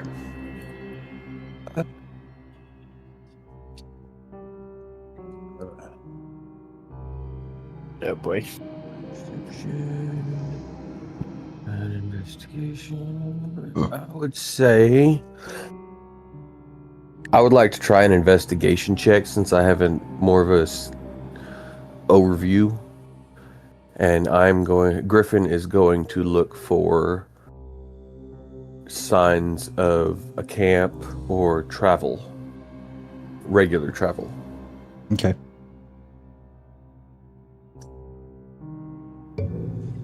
Ow. What was... That was my finger hitting the microphone. I went to scratch my head, my finger hit the knobs. Yeah. So that would be a dirty 20 for an investigation check. Dirty 20. So as you're flying over, you don't obviously see people traveling these spots, but you do see some of the late night animals prowling about. You catch spots in a sort of consistent pattern as you fly around and kind of look down over this area, where you see a small fox come out and sniffs the ground, kind of looks up to the northwest, and then kind of continues on its path. And then you see another animal later on, probably some kind of wild mountain goat that's wandered down to the south pretty far, kind of wanders up, baying as it does, sniffs the dirt, kind of looks up to that northwest position again, and wanders on. And you kind of start to see in your mind this sort of pattern form of appears to be like maybe some kind of path being traveled, an area where one or multiple individuals possibly have walked through at some point. You don't necessarily know how recent from up here, but that would mean that it has been traveled, at least once today, perhaps in the last 24 hours. So I basically saw multiple animals looking in a specific direction and avoiding it, basically. Kind of, yeah. You see, they acknowledging like a path of something what they would acknowledge as either a predator or something they want to stay away from. Animal brain, as they think. Oh, predator. So I would notice, hey, I need to check in that direction. No, you're kind of getting a direction to follow, where maybe like an area to start looking. Obviously, decent investigation check. You would think probably not good to follow it exactly. Maybe in a roundabout sort of way. Come in from behind it, come in from the side. See if I can't spy something. Noah, what was your check? And which check did you choose?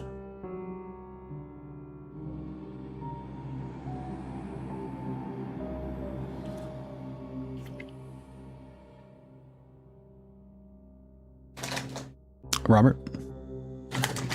So I rolled a 2 on perception, so I don't find anything. Yeah, you're pretty fixated on trying to be quiet. Like, you're finding it difficult out here. You're seeing a lot of animals and having to stop and go. And I think rather than that you're not seeing anything, it's like it's hampering your travel. You're not really getting very as far as Griffin is. Feeling a little bit like, damn, kind of wish I could fly a little bit. Make this a lot easier, wouldn't it? But I think it's more of that rather than that you're not necessarily seeing anything. You just are having trouble getting to a point where you can. How far and how close do you push to the actual pass itself?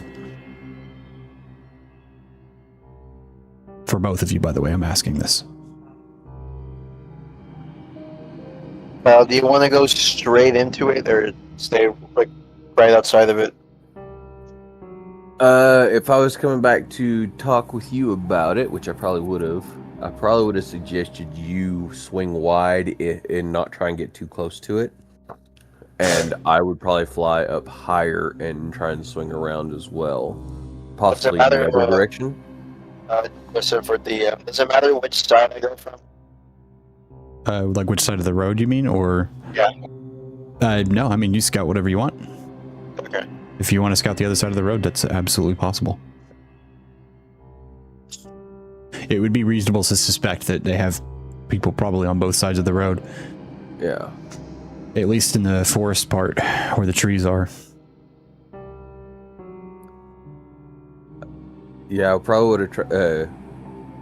As I got closer to the canyon, I probably would have gone a bit higher to try and be less seen. But yeah, I probably would have tried to get closer-ish to try and get a idea of what we were going into.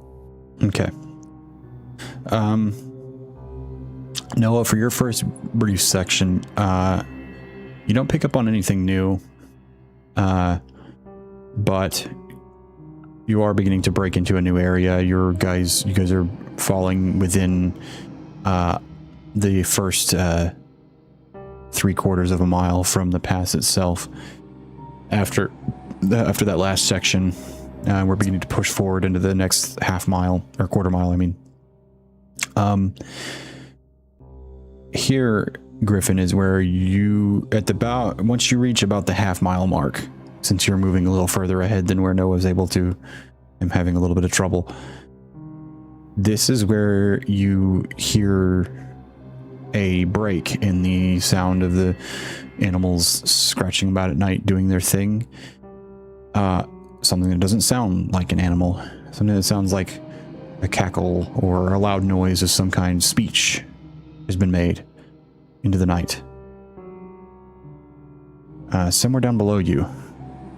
Hard to make out what exactly it was, but due to you going a little bit higher than you were, you do catch something. As you kind of take in this, which direction do you choose to come at? Like, are you going wide? Are you going all the way around to come in behind this area that you're investigating? How exactly do you kind of fall into this position? I was going to try and go more wide because I figured there was a possibility if I tried to go around behind it, they may have more people on watch around that point. So I was going to kind of go to the side. If he heard a noise, he would have slowly started lowering himself bit by bit, trying to stay quiet.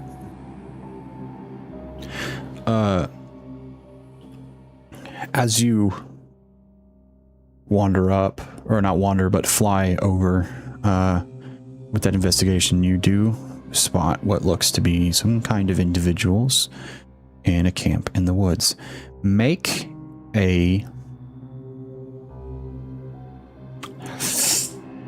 Let's do an Arcana check. Ooh, I think I'm good at those. I am good at those. Because you do spot something a little strange. 24. It's a camp with no fire. No. You have really sharp eyes. That's definitely something they've got going on in the middle of their little camp there. Interesting. Very, very rare. Hard to get a hold of. But they are some kind of dragon crystals laid into a pile to create a fire, if you will, or over a fire. And the flames are ghostly and transparent. But you know, based on this type of dragon crystal, that fire's still giving off heat, still keeping them warm. You're in the night cooling, especially up in this thinner air where it does actually kind of get cold. You're starting to chill a bit.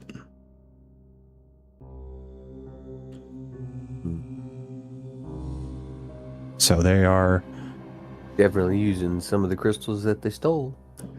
Indeed they are. And they're relatively outfitted by this in a convenient kind of way. When you're successful, it can compound and make you more successful. And in this case, it has. I will say, roll a d6 for me. Okay. You were 4. struck from the sky by the gods. No, 4. As you're flying over, you that is how many you see, and you see them in a kind of string as the road kind of curves up this way, as it kind of points straight north for a bit and then begins to curve. You see that first one that you see, and then a little while on, you see another one, kind of staggered off in a different direction. When you get up high, you can kind of see. Mapping them out with your eyes where they are, you see 4 different little camps at that half-mile mark, leading up to the next. For the next quarter mile, sitting at 0.5, looking towards the next quarter mile, go ahead and make new perception or investigation checks for me, both Noah and Griffin. Both of you make perception or investigation checks. If it's investigation, what are you looking for? Okay, I'm gonna roll for perception. I'm gonna use my spider dice. It's spider time. I think I'm gonna go investigation again. What are you looking for? Numbers. Okay, How many? Gathering the numbers that we are seeing. I rolled 16, 11 plus 5. 16. You almost fuck up. Because you step to a tree, almost step on a branch, don't. Manage to stay stealthy. And you're starting to find your stride here in the woods. And you feel you're moving pretty well unseen. And you realize when you put your hand on this tree and kind of stop and kind of survey the area for a second, an adjacent tree down the way from you, you are just behind this tree enough that you know they won't see you, but you see the shifting bodies of a camp out beyond. With this, you don't understand it. It's a sort of, it looks like a campfire, but it's like transparent. It looks like the flames are coming out with no color.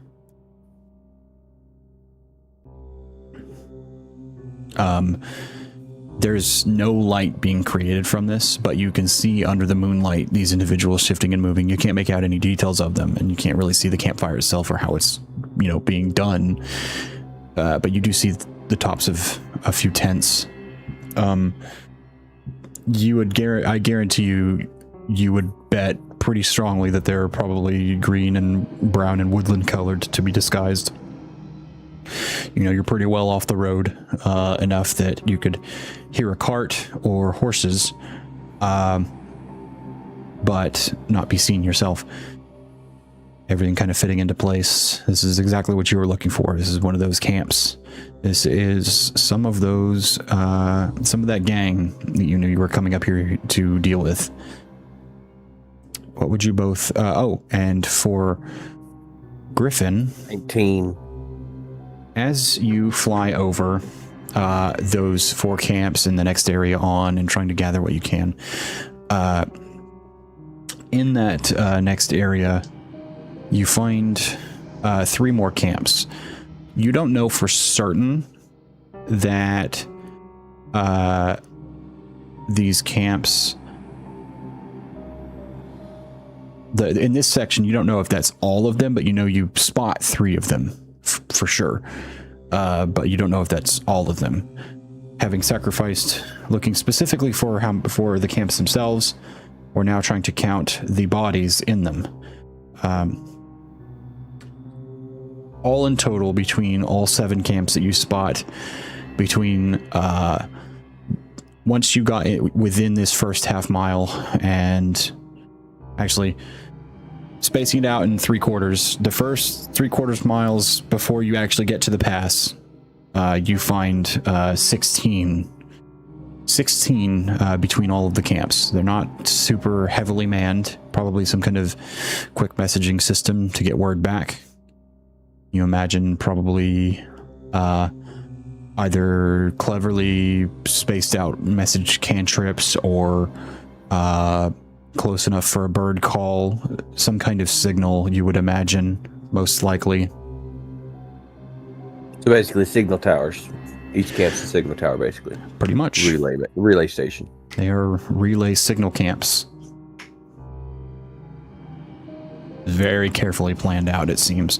Not a lot of manpower, but well planned out. Yeah, because you don't need a lot of manpower to do a signal. We are within 1/4 mile of the pass itself. And you suspect the densest concentration of individuals. Do you push on? For both of you, by the way, I'm talking to. Step Cal. Honestly, Noah, this is above table. You don't have to listen to me. I would say stop there for you, because you'll be running into more chances of getting seen.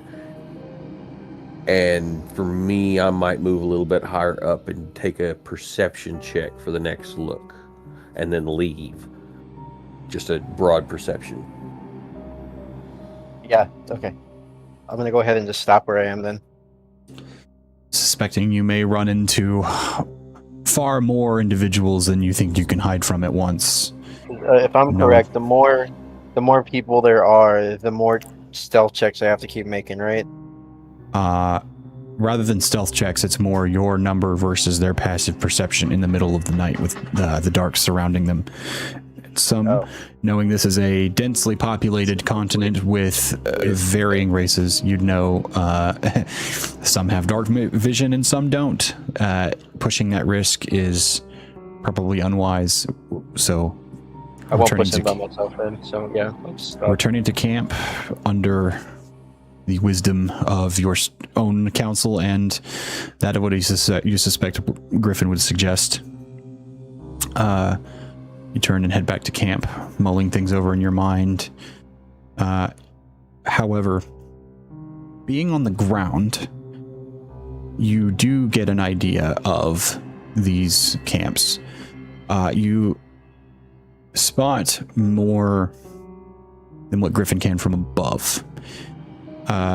In this camp, you see 2 individuals. And Griffin, once obviously brought together in the camp later to discuss and then send word back. The last camp you spotted 2 individuals. Or not 2, 3, excuse me. The third of the 3 camps in that next section after a half mile, you spotted the last camp had 3 individuals instead of 2. And Noah, you suspect pretty certainly that this first camp that you've run into, that's not just a signal onto the other camps. Perhaps there is a way they can relay more information. And there's one last thing you can look into, and it would actually be behind you, back towards your camp on your way back. To walk alongside the road, you would know you'll probably be unheard as you're on foot. It would be very unlikely that they catch you or see you without some kind of specific way to detect you. Make a perception check on your way back.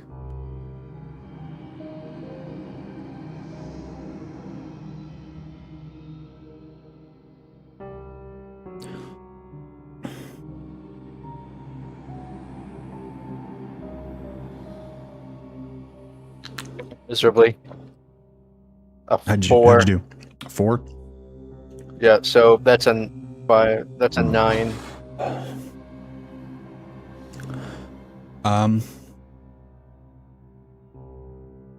Well, this is not the way you would want to have found it. But there's a level of excitement and prickling at the skin at the realization of a mistake sometimes so vast and broad. Rather than finding this twine tripwire, you have stepped on it. What do you do?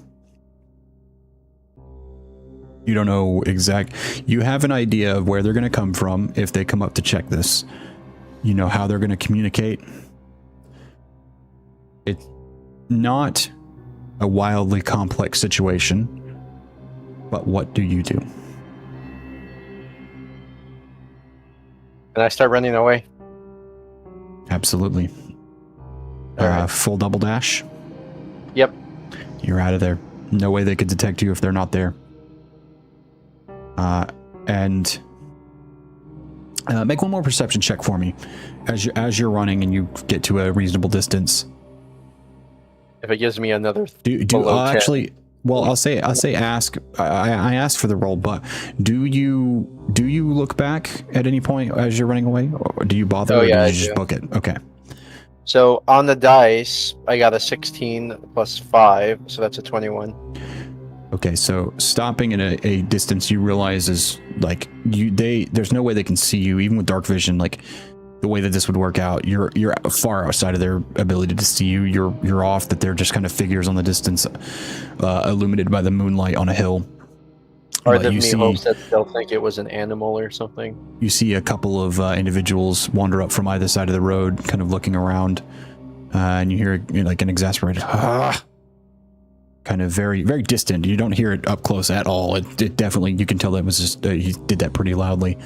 And you see the two individuals dip back into the woods. You're able to return to camp successfully. Griffin, go ahead and make a perception check for us as you wander into the final quarter mile, right up above the pass. Alright, let's see what I get. Oh, that's not bad. Considered it was a 19 on the roll, so that's a 24 for perception. As you fly over, you start to lose count. And you're a little you're finding yourself you're glad you brought a platoon with you. It's not a bunch, but you suspect well-trained soldiers are going to do all right in whatever situation is about to come up. You are going to be glad for that bit of backup, because there are, as I said, hard to count flying over, and you have the distraction of the first light creeping over the eastern horizon, which is a bit of a bummer as you search this darkened area. Yeah, and because that goes my stealth. This would be the last opportunity for you to gather anything. I will offer, I know I said you gave me a perception check. In the realm of sort of more unspecific, just gathering what you see before you without illusion or mistake, what is something that you would like to try to gather more broadly rather than more like deep specifics of like an investigation check? I'll try to give you one thing that's more broad. Well,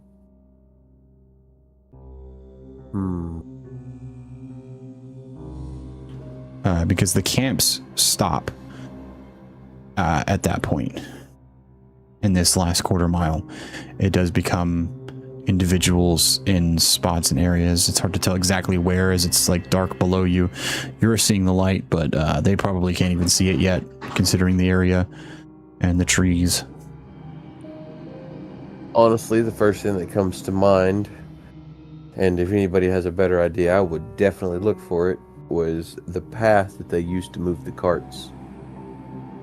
The path that they used to move the carts Is what comes to mind, but I don't think I'm near their main base probably yet, but I could be wrong about that as well.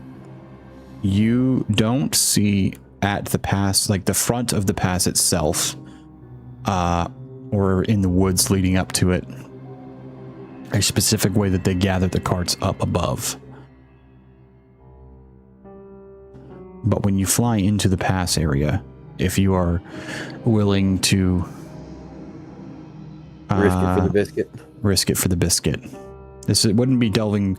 You're not delving much further than where you are. It's maybe 100 yards or so beyond that last quarter mile, because it's just kind of the abrupt stop as you reach cliffs and the woods end. Knowing up. Griffin's personality, he'd probably be curious, so he probably would push that last little bit. Up because, I say up because you see a crew of individuals gathered on a spot, and you see several ropes and pulleys and things laid out on the ground nearby. And I will ask for your final stealth check as this little bit of risk it for the biscuit comes back on us a bit. Yep. This is going to be a bit of a stealth check at disadvantage. It's going to be one of those as we try to fly back unseen. And you are a bird in the sky. Very literally. A pretty big bird. Yeah. And that pretty big bird just rolled a 19 plus 7 for stealth. So that's 26. 26. You are feeling that you made a wise decision to turn back. And you know better than to linger or fly lower even. No, in fact, the idea would probably be to fly pretty fucking high and then come down near your camp. Most definitely. I would have gone up immediately. So you go up, pushing the boundaries of where you've flown the highest before. You really start to feel that exhaustion. Time to settle down for a rest. As you return the small camp, by the time you arrive and float down to find Anoa waiting there, the dawn has broken a bit, and the two of you are reunited in your small little camp with no fire. I would immediately pull out my little notebook, grab a piece of paper, and start going over what me and him learned and condensing it down into a quick little note to send. All right. And the entire party is able to keep track of this information, as well as Lieutenant Stones and Captain Tonment. All right. Hell yeah. Is there anything we would like to do back at the regular camp before at night, before everyone has gone to sleep? Any particular things we would like to accomplish or conversations we would like to have? It is obviously Ezekiel, Enoch, Marcella, Polyran, and Hayon. I'm not gonna lie, every time you say hey on, I first thing that goes through my head is, hey, my boyfriend's back. Well, no, I had to say it at least once. That's funny. I hadn't even thought about that till you said something that is funny though. Had to say it I don't once. think there's anything. I don't think there's anything specific. Enoch's probably just. Honestly, after they left for watch, he's probably just kind of been. Just hang around the campfire. Ezekiel's just been, since this is the most relaxation they've gotten in a good little bit while traveling, he's just once again sitting around playing his mandolin. Ezekiel's not paying attention. Enoch, make a perception check. It's gonna be funny when it keeps being you. 18. Polyran will make one as well. Probably pretty high because he's got decent. Oh shit. I got lucky with mine. I have a +1, but I rolled a 17. So I gotta update his in the obsidian. I want to do that carefully so I don't mix them up though. So for now, I'm gonna look at the one I sent you. Oh my god. What was yours? 18. I know how that feels to get lucky. Marcella is mostly relaxing, looking up at the stars, kind of leaning on her pack near the fire. She's got kind of one leg over the knee, bouncing, just kind of watching the sky, listening to the music that Ezekiel is playing. The bright and colorful contrast to his very black and white sort of the stark reality that is Ezekiel's visage. You want some music? I could play you some music right now. I got some tunes.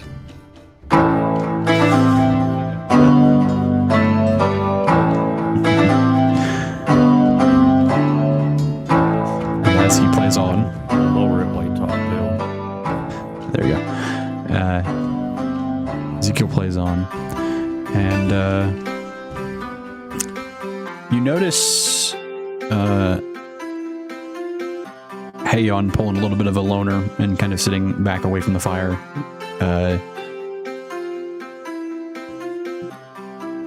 Typical nervous posture of arms around knees drawn in, just kind of sitting and watching the fire from near one of the tents rather than up by it.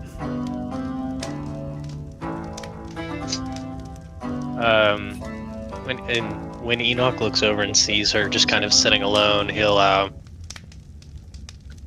probably grab another glass to go along with the glass that he was probably already drinking from. Just kind of walk over, pour 2 glasses of absinthe, and just kind of offer it. You know, you don't have to sit alone over here. Sorry, I don't want to crowd everybody with the newbie right up in everybody's business. Don't worry. Most of us don't bite, and Enoch's gonna specifically look at Polyran when he says that. He just turns around and looks at you. Did you say something? No. Glasses are. And he's book in hand. She kind of chuckles at him. And Enoch will just offer her a glass. Liquid courage. Jeez. Where did you find that one?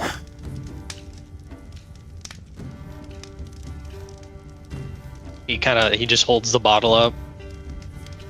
I think this is one of the bottles we brought from Fort Worthless. As you're inspecting the bottle, you realize she was talking about Polyran. As she chuckles at you. And Enoch will kind of turn back to Polyran. Met him at school. To Vetsuar.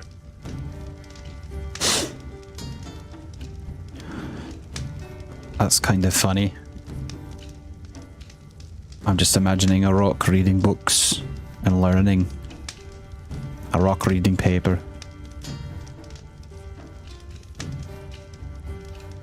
Huh. So are you two like I really a thought of it that way. thing? God damn it! Shut up. Enoch will he'll look back to Faliran, he'll look back to her. He looks over at you again. He's Not like, to my "You are knowledge." in my peripheral vision, and you keep looking at me. Is there something you need?" Enoch will just kind of look over. We aren't a thing, are we? A thing? We're all things. Is a bit of a subjective, interesting question you ask me.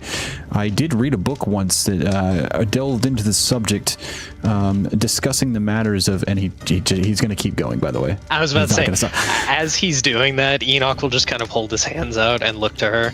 There's your answer. And she smiles and just like sits there and just listens, not in the sense of like she's taking anything in, just curious to see how long he'll go. We love you, Also, Polyland. We chant in unison. Literally, everyone loved that. But would she still be able to smell the letter that Enoch would be carrying? Would it still have any like scent to it? Let's see. Perception check.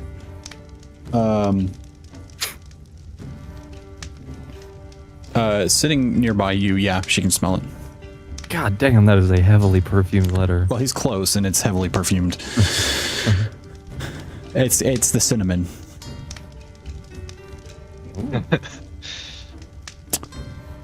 After a moment, she does kind of quirk up an eyebrow and like look at you. Why do you smell of cinnamon? Enoch will just kind of he pats his breast pocket. You put cinnamon in your absinthe. No, and he'll pull out a note from a friend across the water. He'll just stick it back in his pocket. I'm gonna inside check that. Natural one. That fits. That's a 4. I was really expecting the cinnamon and the absinthe, and he just like, That, "Oh, it's a damn good idea." Like, I don't know. Is it like? I'm not really sure what that means. You got like a courtesan that you really, really like on the other side of the pond. She'd probably kick your ass if she heard you call her that. I No. would like to see her try. And she just like it. I will say with passive insight, that was a self-deprecating joke at her size. She's really small.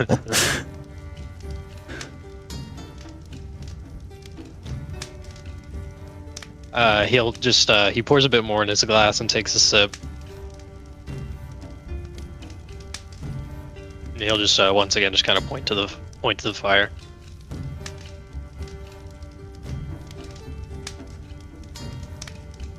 We can all sit around and talk about our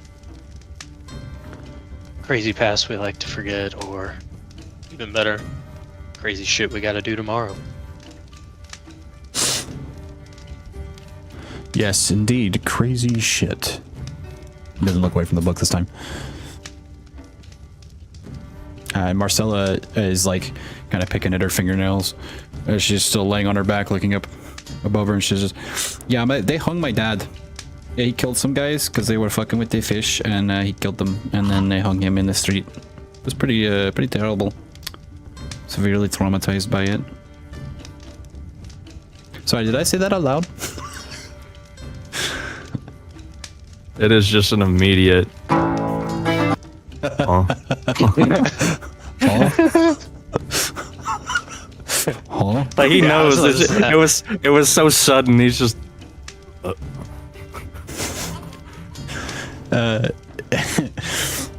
And she's just kind of Let's say like, Enoch has definitely turned out around a little wide-eyed after that. He said that. It gives me like the same vibe as the thing with like I blew up Malaysia. uh-huh.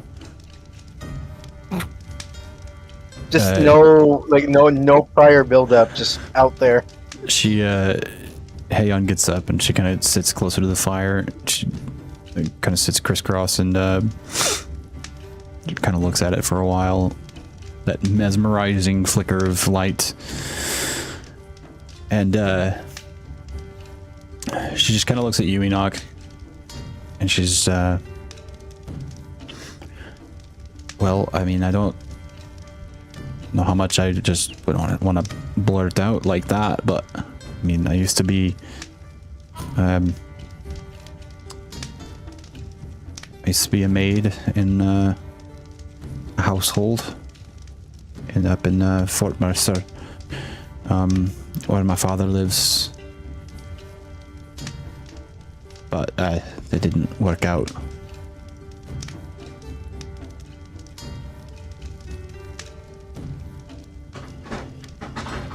She, at that last sentence, she looks back at the fire before she finishes speaking.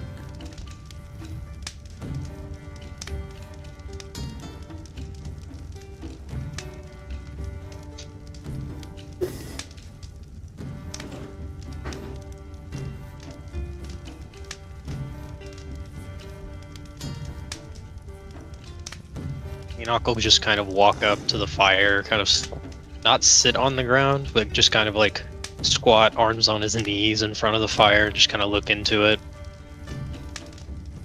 Kind of pause for a second, look into his drink, kind of swirl it around.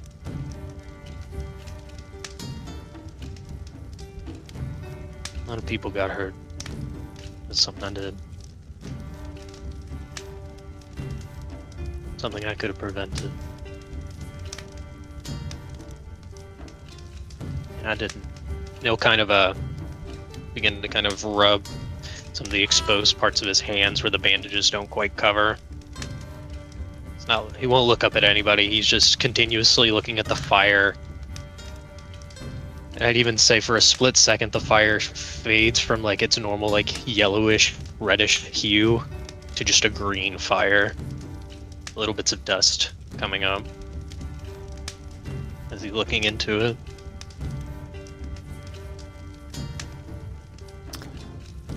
Poliren kind of stares at you for a moment. You can kind of feel when you've learned to know and feel when he looks at you without actually looking at him. And you can kind of feel those holes burning through your jacket. Questions that he hasn't asked yet, despite traveling several hundred miles around a mountain range and through a dwarven city and on into Port Worthless.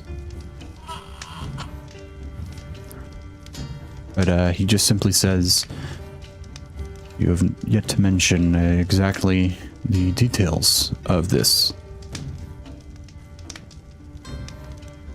You have only merely mentioned that something did happen."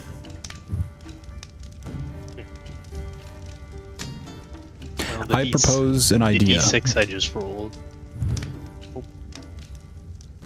He Just takes off his glasses and then sticks them in his bag with his book. And he scoots his stool a little bit closer to the fire and looks at Hayon and you, and then over at Ezekiel. Marcella's not paying attention, but she's one of those. I propose, minus the teenager, a drinking game.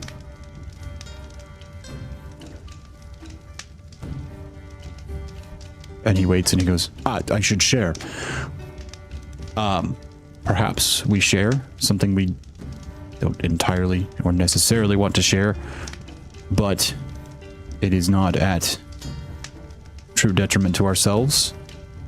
Perhaps a bit of logic can kick in, and we share something vulnerable with each other.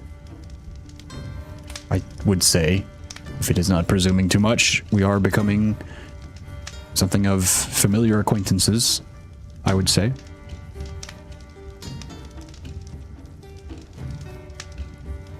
Hopefully I have not overstepped in this question. Are there rules to this game, other than sharing something about ourselves? Well, being that I am a multi-year scholarly academic, I have thought long and hard about the exact rules of this game, and I've come to the conclusion that perhaps alcohol and sharing something is all that is needed.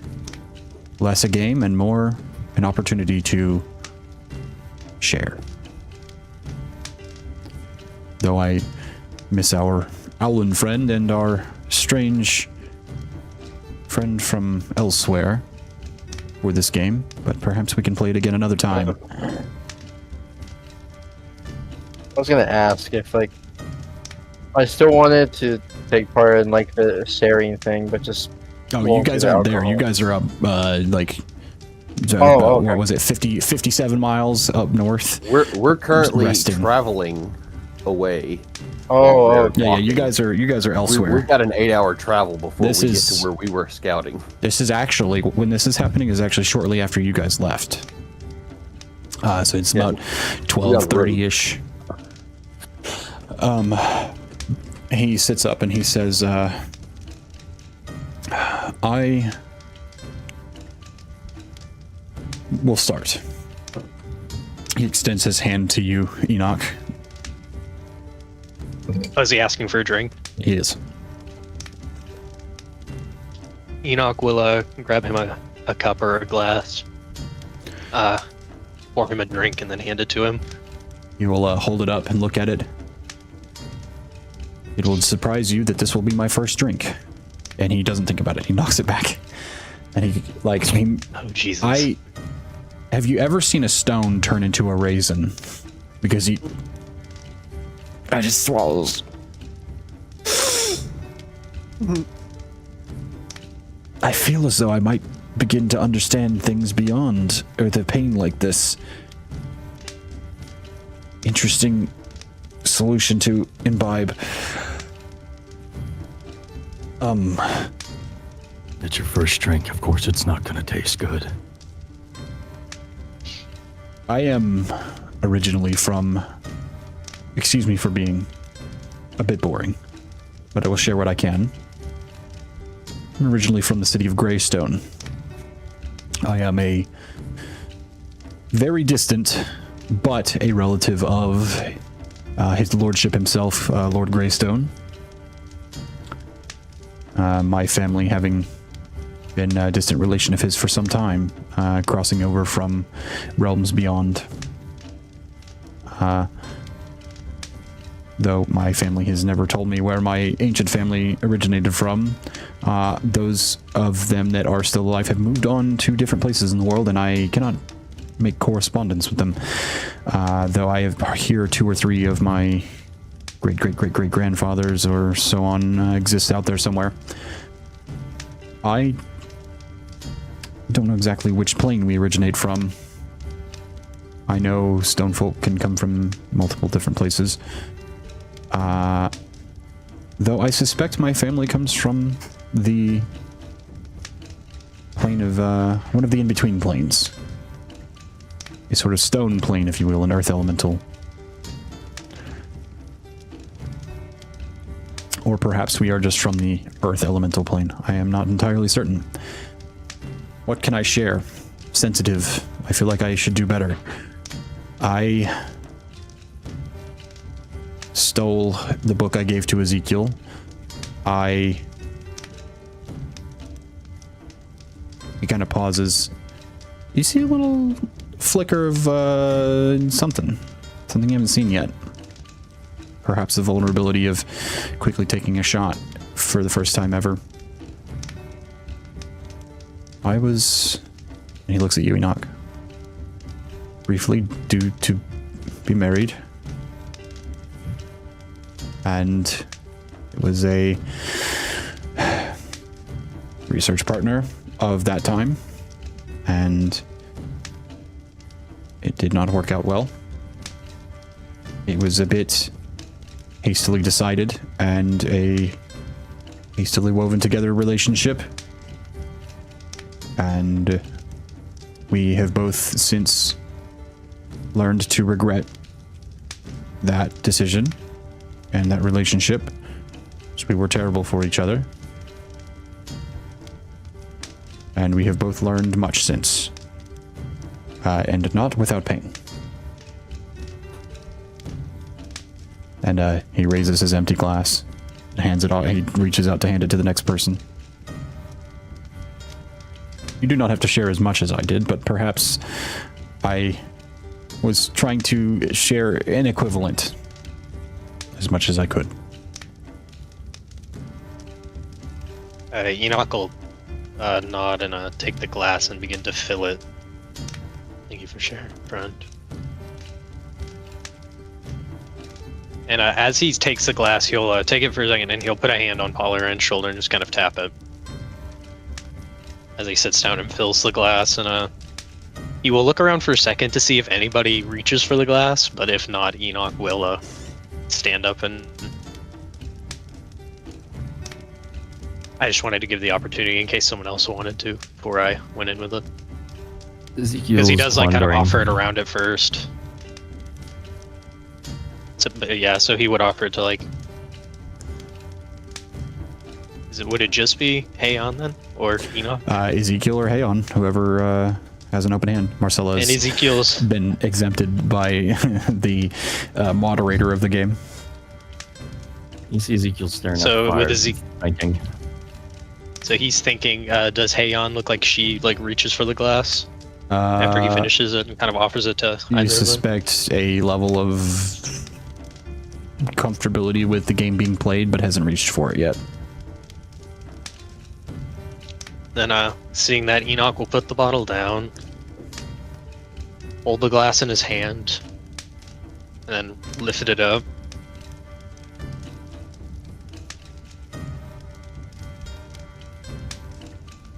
I've asked the woman I love to marry me twice, and she has told me no both times. And the hardest part is I do not think that will stop me. And he'll take a bit of the drink and then stop himself, kind of close his eyes, kind of not fully clench his hand into a fist, kind of going back and forth, just kind of flexing his fingers. And then he will just kind of look to everyone else. And then especially he'll kind of look around and then just kind of look immediately at Halloran. When I was moving through Ramal, I had a experimental reactor with me.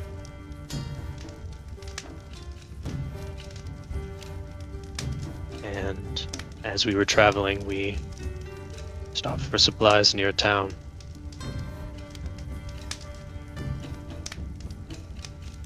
And it went off. I don't know what caused the malfunction. And he just stops, looks at the fire again.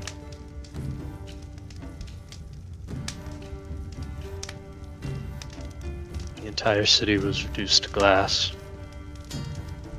I was trapped underneath it for... I don't even know how long.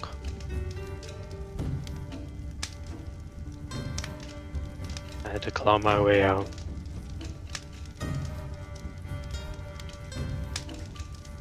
I cannot. I see the faces, the buildings, the people.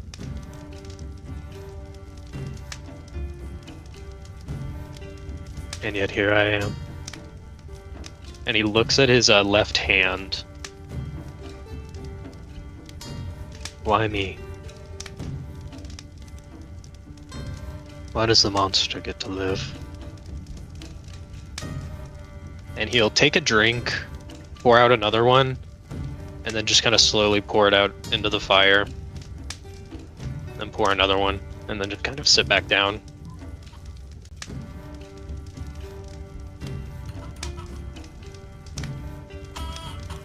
He is not making eye contact with anybody now, but he is just arm resting on a knee, holding the glass up for somebody to take it from him.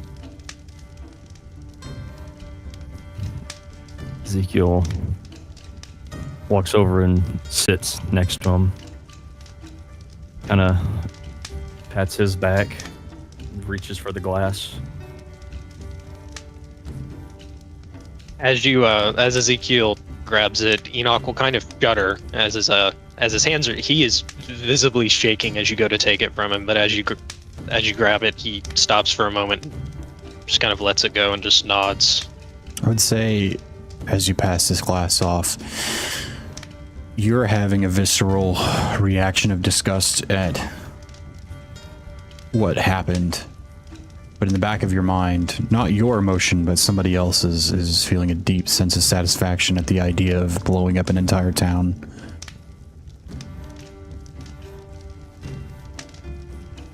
It was, you almost feel like a memory hanging and lingering on the fringes of, I mean, if it were food that could be living to jump itself, if the explosion and death was a fryer, this thing is rolling itself in batter and breading and jumping straight in and just wallowing in the death and destruction. It's not screams of pain as it rolls in these memories. It's not agony. It is screams of pure satisfaction at the idea of just melting everything around. That's an interesting description, sir. It's a description. No one would be able to see it because of the wrappings on Enoch's face, but he is like, there's a point where he is like, he looks scared and upset, and then almost for a split second, that feeling in the back of his mind kind of takes over, and there's a part of him that almost, like, as he's sitting there, almost kind of, you can't tell if he's hyperventilating or if he kind of begins to chuckle to himself just a little bit as he hands the glass off to Ezekiel, and as he quiets down and just continues to stare into the fire.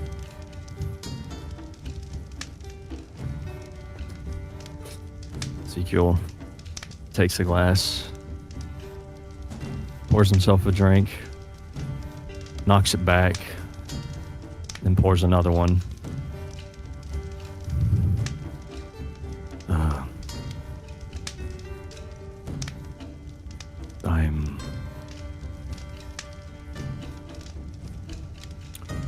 My name is Ezekiel.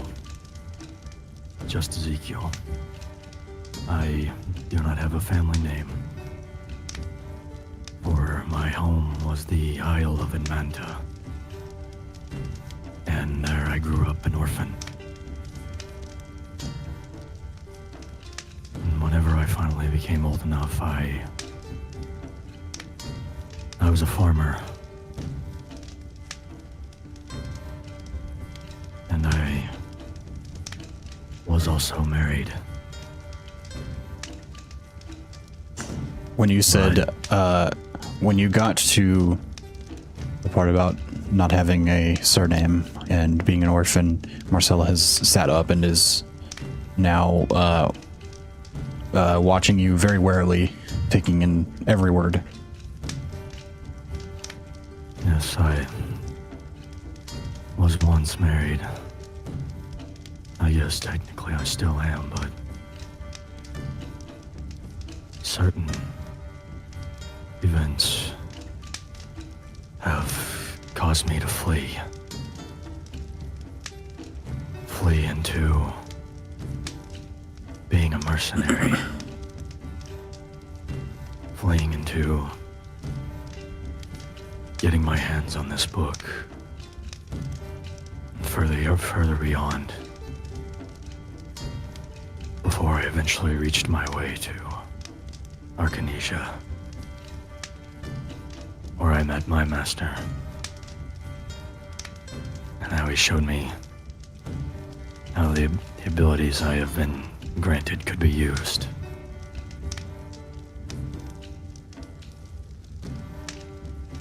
And made my way here. I used to be stronger, but my powers have plagued me for so long, but I can't get rid of them. And now I slowly feel them returning.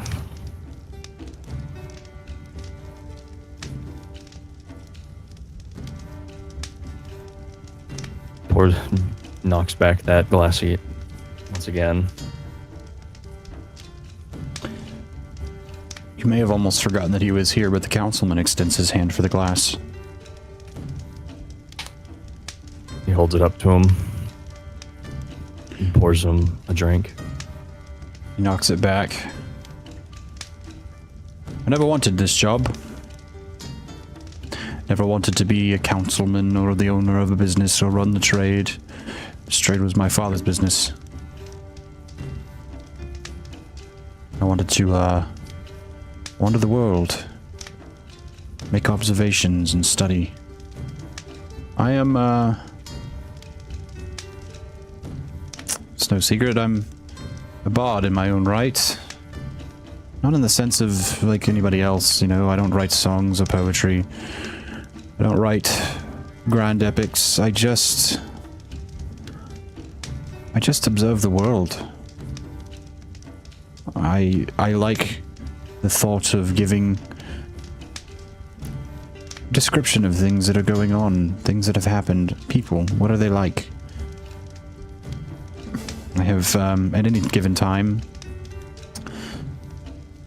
several notebooks going of different people that I find interesting to observe. I am myself currently observing my errand counterpart in the city back in Port Worthless. He is 600 years old and saw to the building of the keep himself and is still on the council. Not by way of force, but simply by re-election. He's always re-elected. He has just been a stalwart part of our city for hundreds of years. He's a fascinating individual.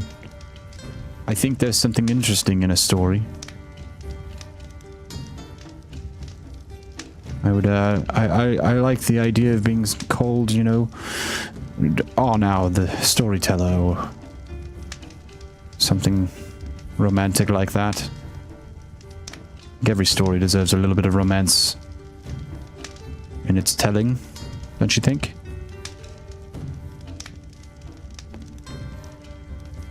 But here we are in the woods, surrounded by Imperial soldiers, about to go fight bandits.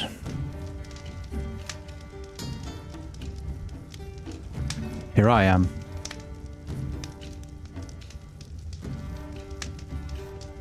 And he kind of tries not to stare too hard, but gently glances across at Heion, kind of looks at you guys and back at her, and she's been kind of fixated on the fire the whole time. And he takes one more look at you guys, and then lifts the glass, like tips the glass back and goes, "Hey," and then tosses it over to her. He says, "Your turn." And she like kind of flinches and catches it. She looks at the glass.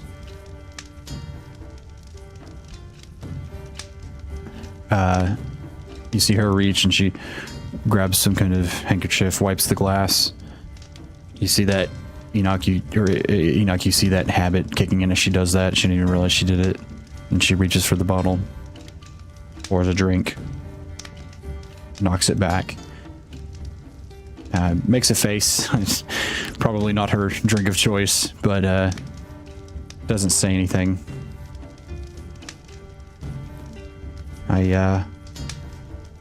I was a maid for the Lord up in Fort Mercer, and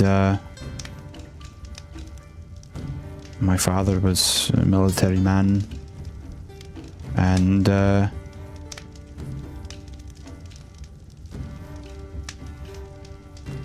yeah, it didn't work out. I tried to be as good at my job as I could, but it resulted in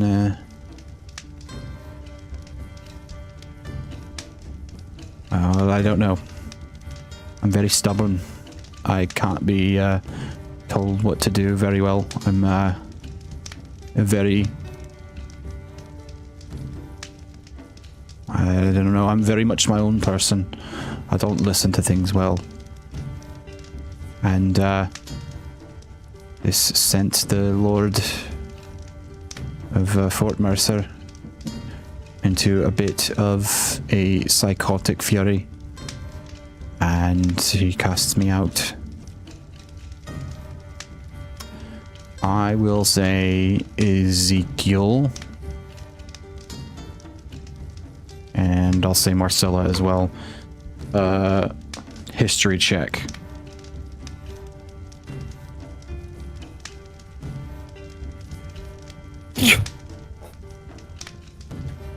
Expecting nothing from me. I got a 6.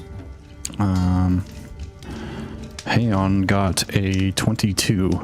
Not Hayon, Marcella, excuse me. She looks at her and she looks at you, Ezekiel, and squints. And you see Marcella does a hand motion in her lap and brings her hand to her mouth. And Ezekiel, you hear in your ear, the Lord up in Fort Mercer is... He is the military leader. She worked for her father as maid.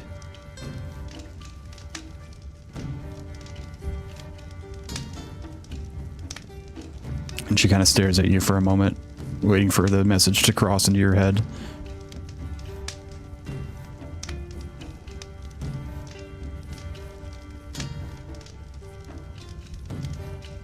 Was it like thinking forced servitude? She kind of looks up at you as you say that. Are you responding to Marcella?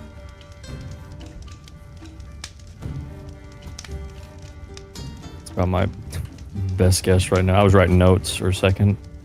Oh, okay. I was like, is she... your question a second ago, was that to Marcella or was that to Hayon? To Marcella. Well, if she was whispering to him, he was whispering to her. Yeah, you wouldn't have to answer out loud, so it would be a mental answer. And she kind of shrugs with the other shoulder opposite of Hayon, so she doesn't see.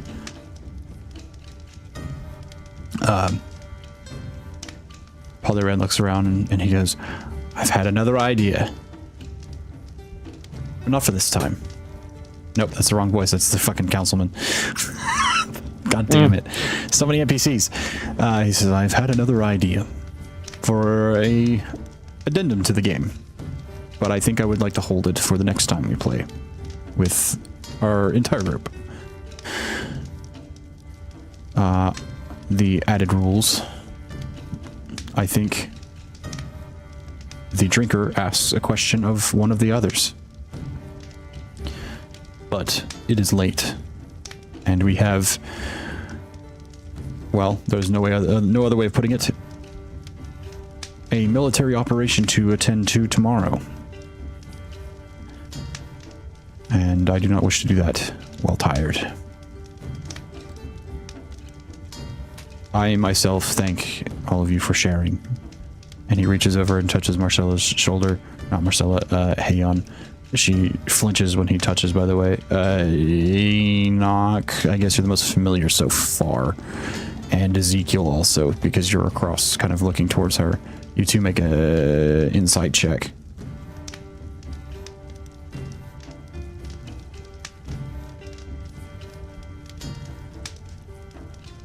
Oh.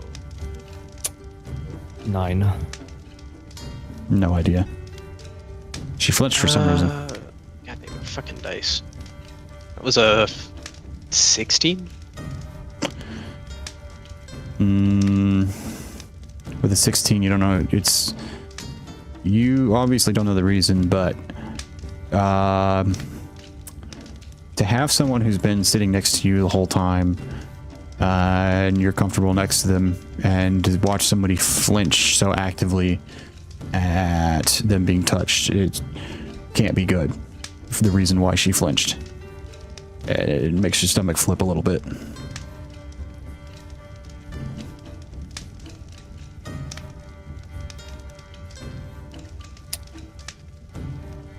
don't think I needed an insight check for that. I think I got it finally. I was about to say Enoch. She doesn't flinch fully he's away, just but you see that like it's like it's one of those half flinch type of things where it's like she flinches and then realizes that she was in the middle of a flinch and then like doesn't fully like recoil from Polyren, and he says, "My apologies." She says, "It's fine." And she kind of looks around and says, "I also thank everybody for sharing. That was it's pretty dark stuff, everybody. But I guess everybody's got a little bit of something they carry around, you know. Everybody's got a little bit of baggage, even this guy." She gestures towards Polyran, and he just kind of gives a reassuring, kind of gentle smile. And he says, and he stands up and he says, "Well, this is a command I give to you all now. Go to bed." He says it obviously being, he says it commandingly, but he doesn't mean it like that. To rest, Enoch will just kind of look up from. Enoch will just kind of look up from the fire as well. I'll watch the fire. I'll sleep.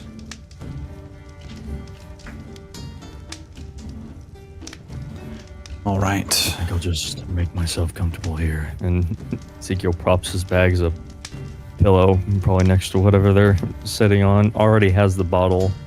Again, grabbed it in the middle of that conversation and just drinking from it while going to sleep. What's The next to him last- for Enoch? The last thing we kind of fade out the night before everybody totally falls asleep is Marcella comes and scoots over and sits next to you. Enoch kind of looks at you. "You showed me your face when you were drunk. You know that? Is that what that explosion did? Made your face look like that?" He just he kind of slowly shakes his head up and down. She's gonna inside check you. At that kind of slow head nod. 14. I don't know. Give me a. You want me to roll deception? Yeah, you can give me like a I deception. mean, honestly, or- he's not. He's like not a- hiding anything. I wouldn't even make a roll. Is it deception or general? What's she looking for? General. She's just trying to judge. Like, are you battering yourself about this? Is it a self punishment that you're kind of inflicting as you nod? Like inward turned negativity. Oh no, yeah. It is pretty obvious to see that Enoch wears this scar with a lot of guilt. He is very self-conscious about these wrappings, and he feels like he can't do anything about it. He feels like it would be wrong in a way, almost like a penance. That she can definitely see that the minute she asks about it, it is definitely, he is not happy the way he is, but he does not feel right in changing it. She sits there for a moment, and she kind of like flexes her fists, and she kind of looks at her hand. When she makes the fists, like a little bit of, you see droplets of water leak out from between her fingers. And she kind of does it every so often, thinking.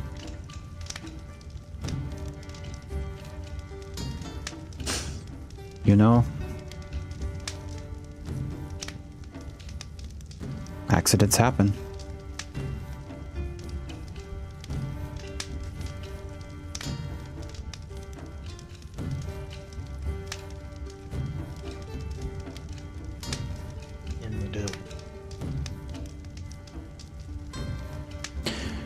And she asks pretty bluntly, she just says, did you do it on purpose? You know, the blowing up? Yeah, he turns. He turns and looks to her. Oh. That device. He kind of stops and chuckles to himself. Made it on the idea that I'll boil a little water with the energy stone gives off. I'll be able to capture and move a piston.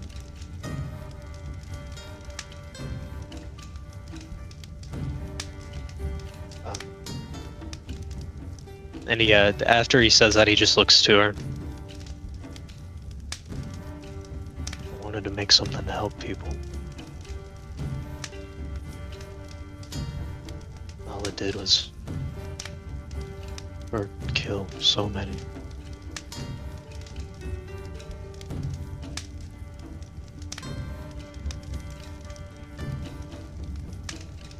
You'll kind of pull the containment field that he has for the stone out and kind of begin to look at it.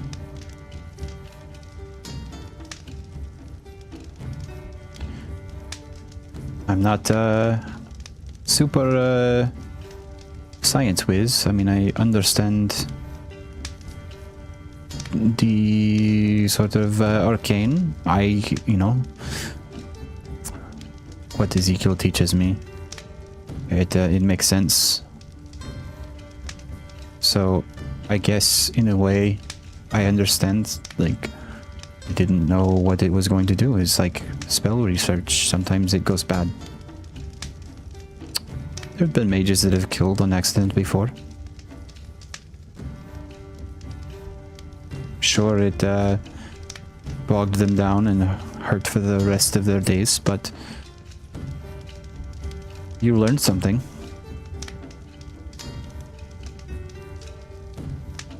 If not something new, you learn something that everybody learns. The value of other people. And their lives matter.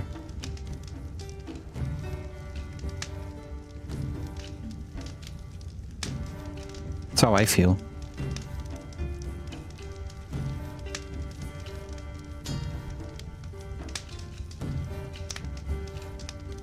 He'll kind of look. He's, you know, just kind of been sitting, kind of just idly rubbing his hands together as she's been talking. And he'll kind of stop, just kind of look at them, and he'll look back to her. Thank you. She just smiles. I'm not, you know, our friend with the hammers, but that's just how I think. I don't really think all that much about stuff like this. I am, you know, do my best. I mean, I've only accidentally killed anybody. They were bandits and stuff like that, but I mean, they're dead. And I did that, so, you know, try to look at the bright side, not too darkly. Maybe not like, you know, oh, the world is a better place without them or anything like that. That's pretty, you know, that's pretty bad. But like, you know, maybe a little.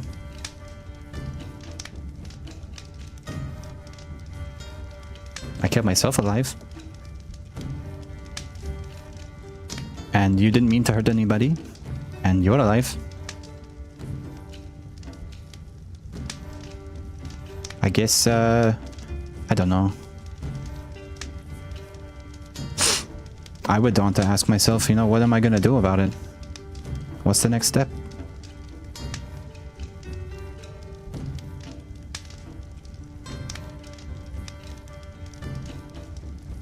He'll just nod a bit more. Just gotta find my next step. You're right. That's what I did when my dad was, you know. And they're just kind of one foot in front of another. And after about, you know, few weeks, it's when I met Ezekiel. And then I pestered him for a week to take me as his apprentice, and then he eventually caved. Because he said no a lot. But I persevered. Yep. He's old. They whittle down and break easily. He's pretty frail. One of those statements is not necessary. Okay, two statements are necessary. She's just still laying on the bag, just hey.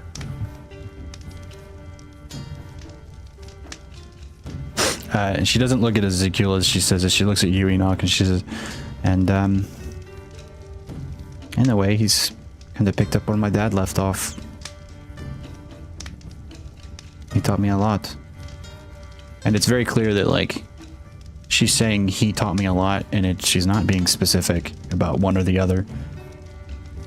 And here I am now, safer and alive, and you know, we work in a city of sailors, and a lot of them are kind of gross and a bit excitable and forceful, and, you know, a young lady without parents in the city like that, you know, it's not good. You have to be very careful, and I was careful enough to find myself with a master to teach me how to do magic. And I punched a guy's face. That was very nice.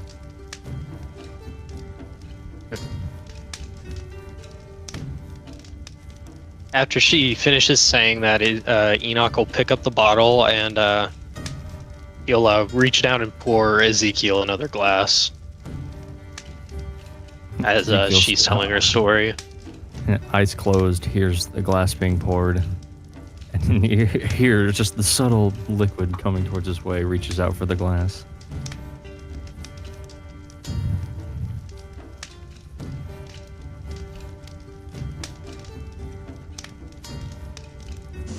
And she kind of watches you two exchange this obvious bond of pain that you both share.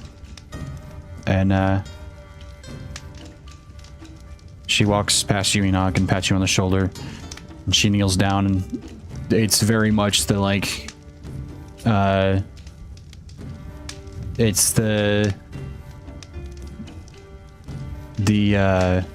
daughter gives dad a kiss on the cheek before walking away, but she does that to you, Ezekiel. She kisses you on the cheek and then slaps your cheek as she stands up and walks away, goes to her tent.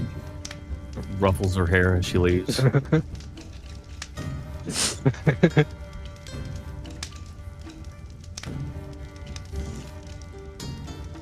And she, before she goes in the tent, she says, "Don't stay up too late, old man. Your arms might fall off in the morning. You're really frail and small and old." Don't worry, I'm already asleep. All right. Move on to the next day. As things pick up, and the day begins.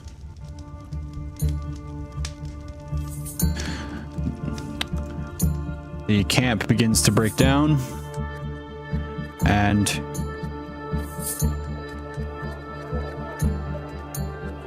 horses are gathered.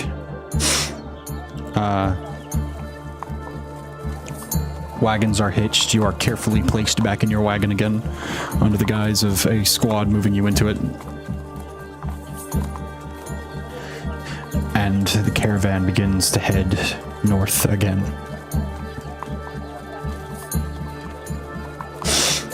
Everybody feeling,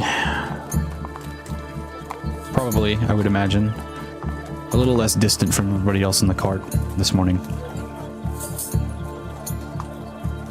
I was gonna say, Enoch actually pulls it out his harmonica that he bought as they were leaving Fort Worthless, and he begins to it's been a while since he's played, but after a little bit he kind of gets back into the swing of it. Just kind of begins to, like, not super loudly play, but just enough to kind of fill the cart.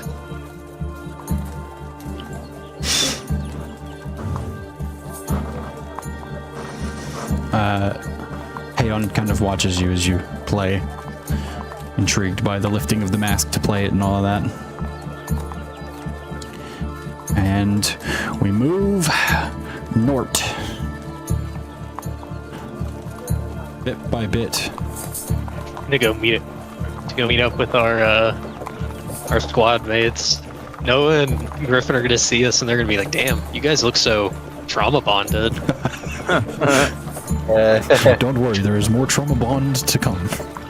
Right about this time. Yeah, I was about to say. Technically, right about this time, the bird. Oh yeah. With the note. Yeah, we would be getting Oh yeah, you would have gotten messages of what they saw, right? Yeah. Yeah, you would have already gotten that the night before. That would have been. Oh no, yeah, you know. Oh no, it would have been as right. they were leaving. Yeah, you're right. And yeah, that is when the note comes in. Enoch, I mean, You're the welcome. bird lands On the cart beside you. On the seat. probably on the top of the cart. You see like an indention up above you as you play,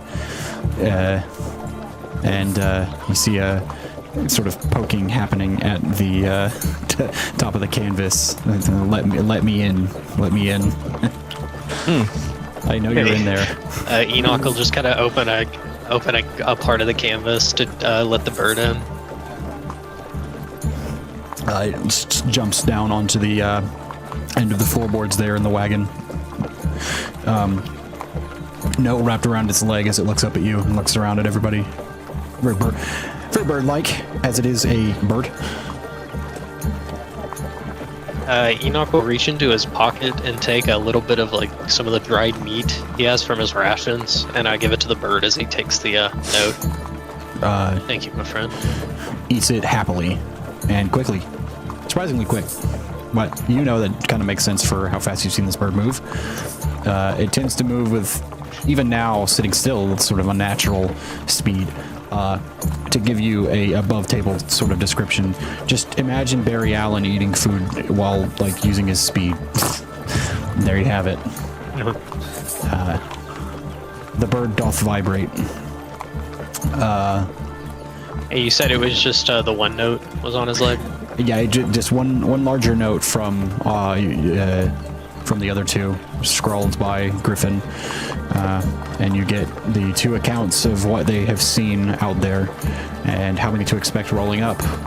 A vague location of a sort of trip wire situation, and that the pass is occupied by many, and that they have a system that they pull the carts up to the top of the cliff. So it's not some secret separate road down low in the pass, it's simply above somewhere. Enoch would first share that with the group, and then probably pass that along to the what was the military guy's name? Stones. Stones, yeah. Lieutenant Stones, yeah. Easily enough called over without he'd having probably to call stop out the for the caravan. lieutenant.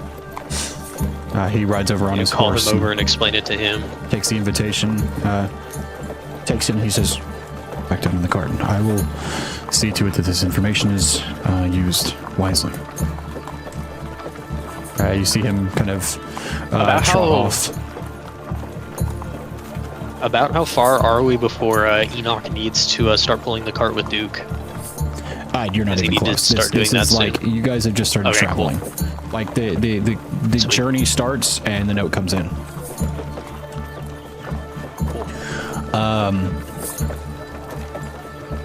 As this information is passed around, and you know, some people looking for things to do to busy their minds with this information, Heion actually pulls out the tome and begins reading. And I want to say that trance-like state you get to when you read and you really get into it. She page turns for hours. This heavy-ass book, and really goes in hard. You actually see at one point, she, as she's reading, she kind of holds her hand up and then closes her fist, and you see that blue light cling to her again, as it did all day yesterday. And she kind of looks at it, realizing that she did it on purpose this time. And then she kind of keeps reading.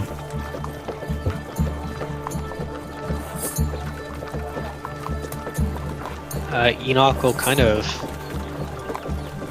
he'll write a quick note for Griffin and Noah saying that the message was passed on.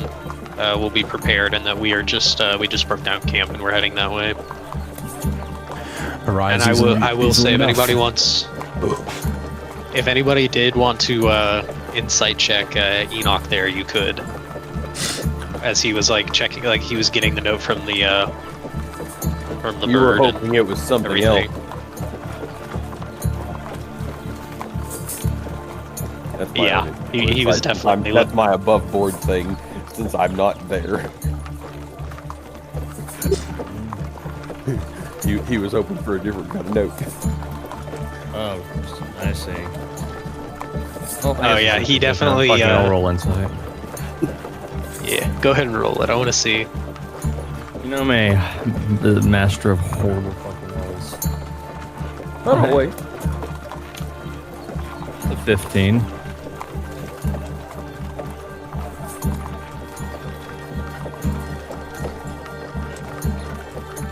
Oh yeah, Enoch was definitely he was definitely looking for another note, and he pulled the one and read it, and he definitely was like, all right, well, Honestly, I'm pretty sure your face or your shoulders fell the instant you didn't smell something. oh yeah, for sure. I'm pretty sure the instant you realized that note didn't smell like anything as you were taking it off, you're like, damn it, it's not what I wanted. It's just battle tactics, size.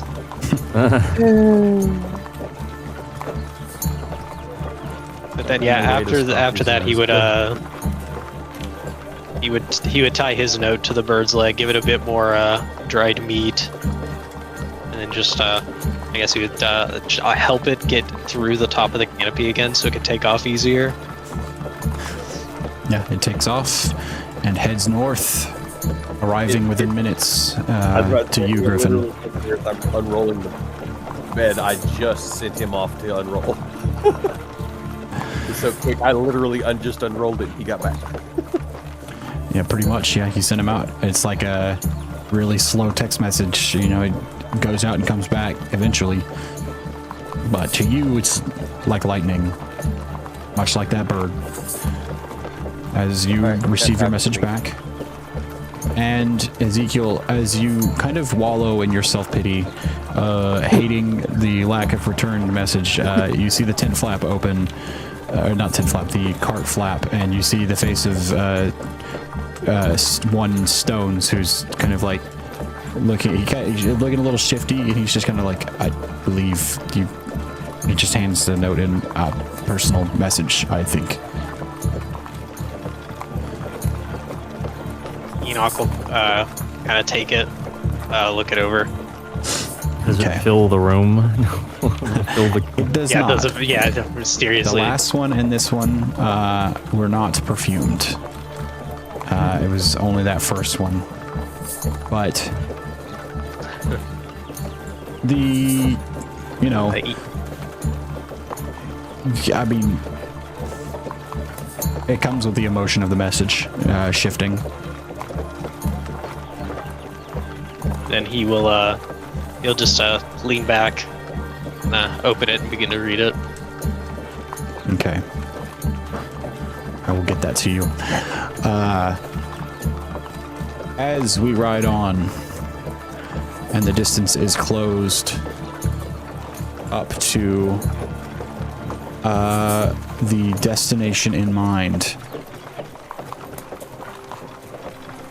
Let's do.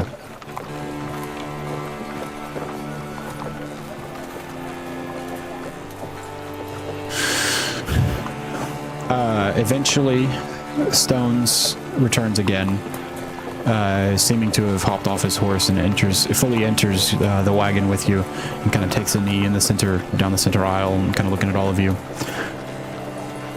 When do you believe it would be ideal for the convoy to stop? About how far out should we hold up.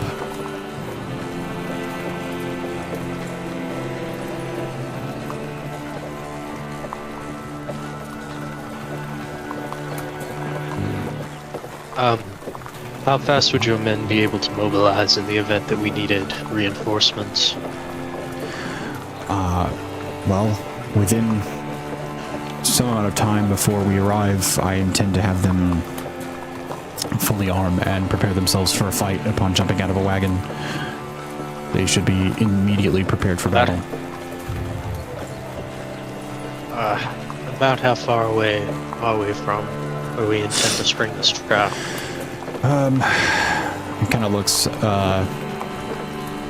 off into an unvisible distance through the canvas, but begins thinking, well, it's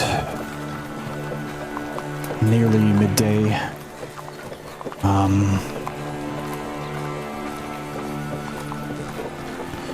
A few more hours before we get within a few miles, single digits.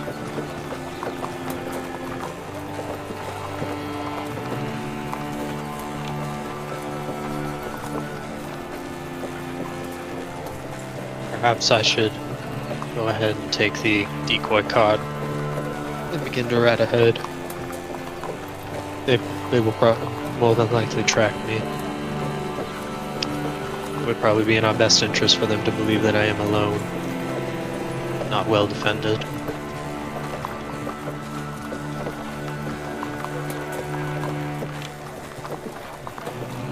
He nods. Right. Okay. I will inform the captain, and we will take a rest stop, whereupon we will pull your wagon up and prepare you to take up the front.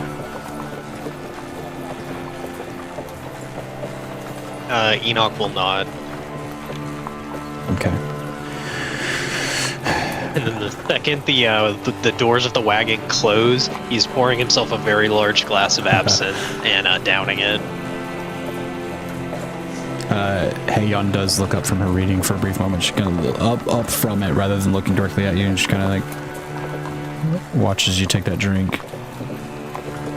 Kind of thinks about it, keeps it to herself, keeps slipping pages.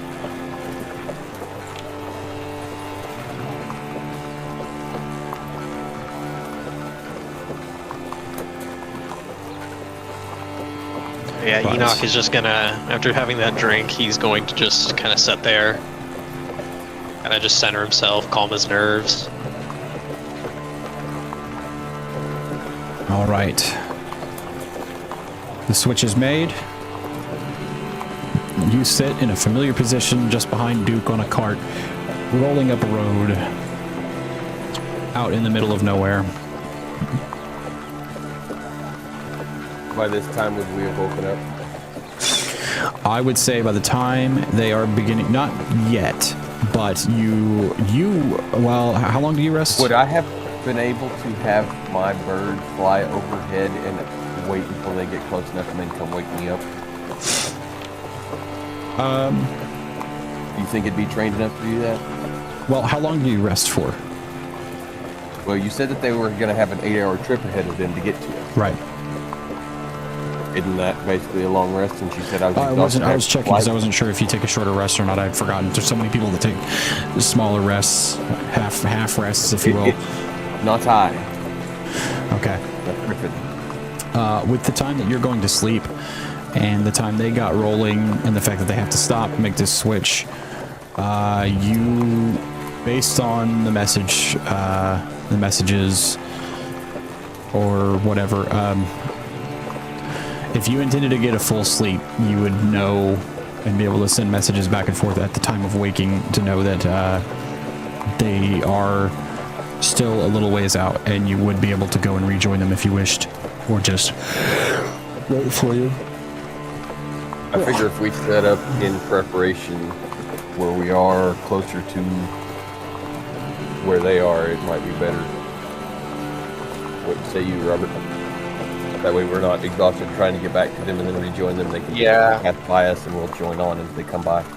We have the opportunity to like just get everything back to like fresh start. So do it.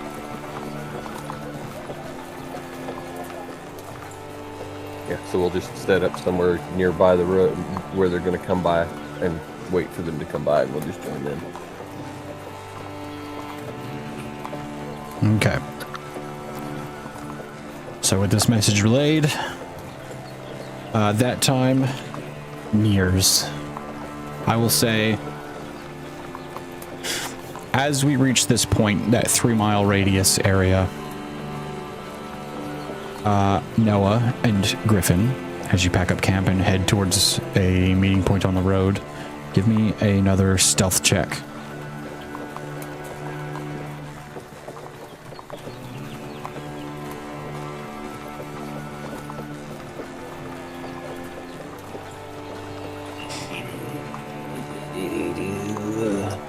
Wow. 19, so I'm good.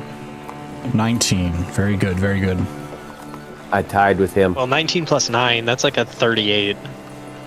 Oh. Well, I ended up getting what he rolled on the die, apparently. I got a 19. Very nice. All right.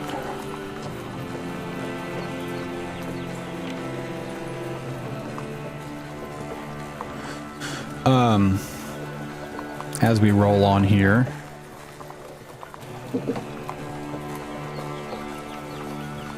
you said a 19 and a what? No, he rolled a 19 plus 9. What was yours, Griffin? Mine was a 19. Okay. His was a 28. Or yeah, 28. That's more than a 10, sir. Griffin, make a perception check. Okay.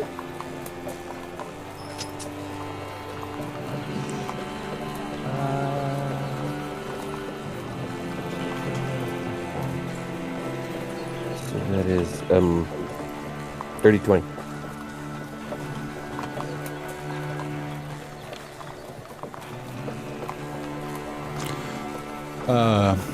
Dirty 20, you say? Yes. Crow. Oh.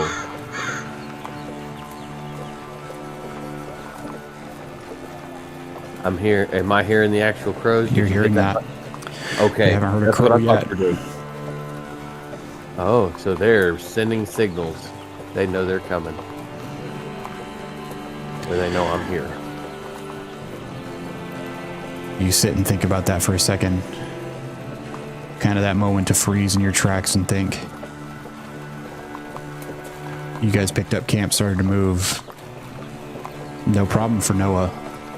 He realized it's when you kind of started to set out and began moving. Did you fly or did you walk? Well, being daylight out, I probably wouldn't have flown above the canopy. And if there's not room to fly below it, I probably would have just walked with Noah. Perhaps what choice was made in travel would have been better is debatable and subjective. But despite that objective or subjective argument, you have heard a signal of some kind, and But I'm pretty sure it's me they saw. you're almost certain. I don't want that. This one. How close is Noah to me right now? He just sat out in front of you, very quietly. He's not making a lot of noise. I probably would This have horse seems to whispered. be on the same page as him. I probably would have whispered, "I've been spotted. I'm going to take off and try and lead them away. Stay safe." And I would have fucking taken off. Tried to make it look nonchalant if I could, saying, "Hey, I'm going to scout ahead" or something. Or no, I wouldn't even have said nothing out loud enough for them to hear. And I just would have made it look like I took off instead of deciding to walk.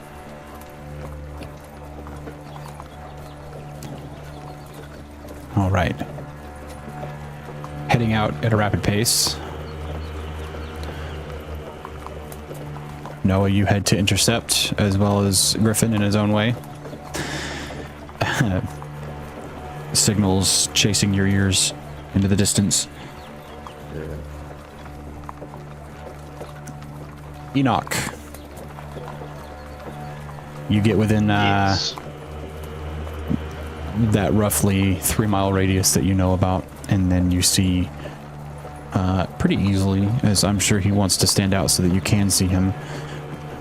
You know better than to fully react, considering everything going on. You see a horse just under the canopy off the side of the road, and a familiar face sitting on top of that saddle.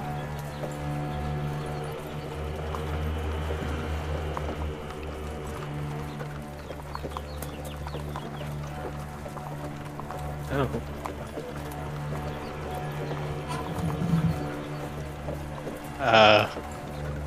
And then I guess make a perception check.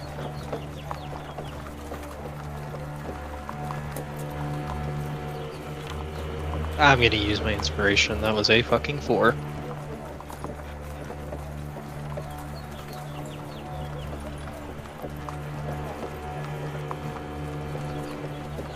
Uh, 17? How exactly is it that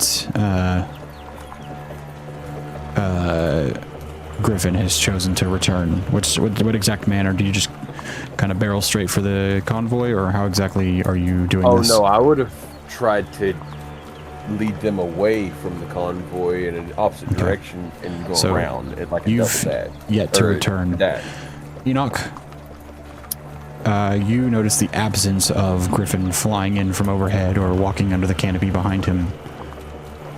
As Lieutenant Stones leads a clever little, like, horses off the side of the road for a piss break with some of the soldiers to re-include Noah in their group.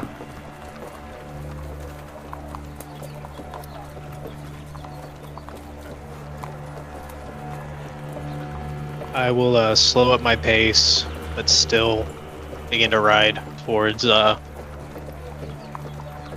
said I can see the figure that's on the horse up ahead. That was Noah under the tree canopy on his horse. Oh, that was Noah. Yeah, All right. and Stones has And pulled his I- little squad off to make it appear as a quick piss break, but in reality, he's re-including Noah in their numbers to ride back into the convoy very cleverly.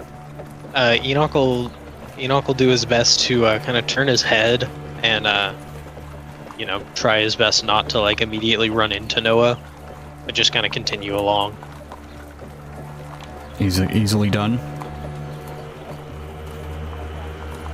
And as he does, he will just kind of as he's checking for tripwires and everything, he will also occasionally glance up at the cliff face.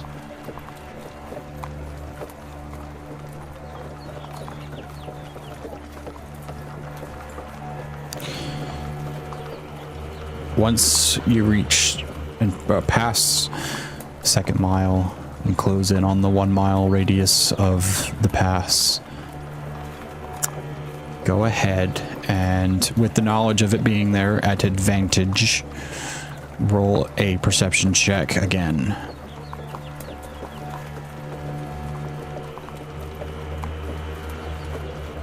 Uh, 19. Thank God, because the other one was a 5. You know it's coming, but you don't know exactly where.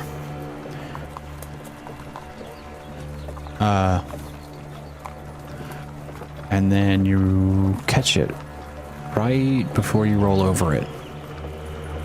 And you know this would be a good spot to have the convoy stop. Obviously, stop immediately to not roll over the tripwire. But have them stop right over it yourself and go up and have this little pantomime, this show you're gonna put on.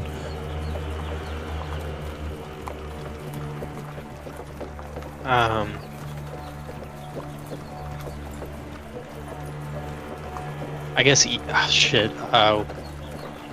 we didn't set one up, but Enoch will kind of do something to intend for the convoy to stop, and then he is going to slowly ride ahead Okay, the convoy stops, to appearing to take some kind of break. They pull some of the wagons pull a little bit to the side. Horses begin to pull off the road again. But and after a moment, dismounts. he's gonna take out that newest note that he got, and he's just gonna kind of hold it in his hand for a second, and look down at Duke, tuck it back into his vest pocket. All right, boy, go put on a show. All right. He's going to ride up the pass.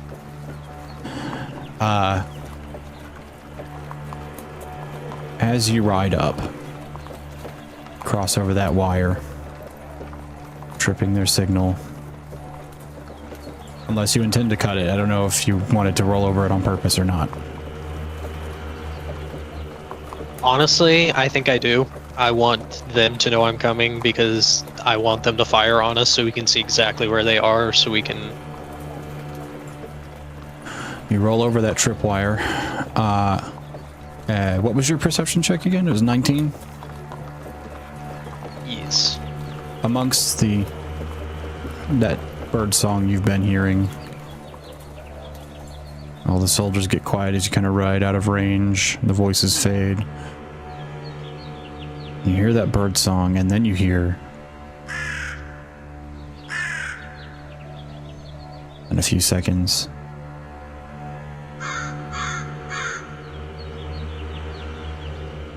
and then again,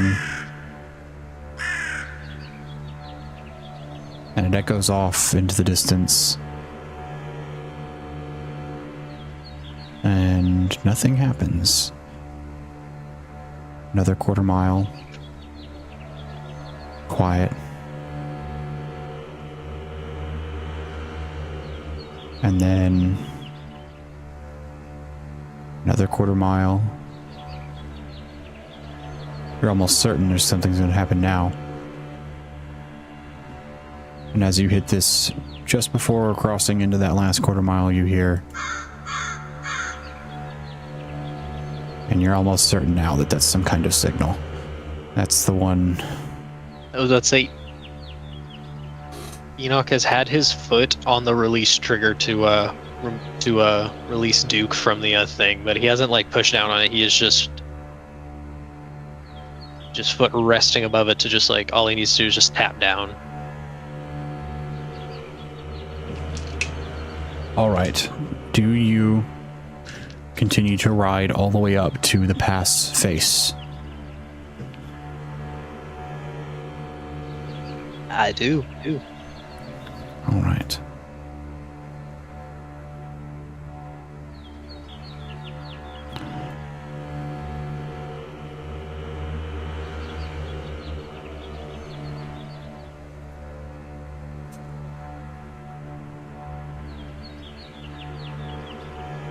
As we do,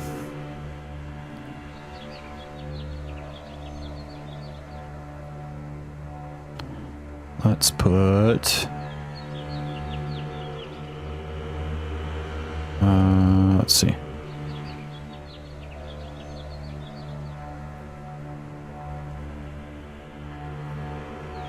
I'll do this.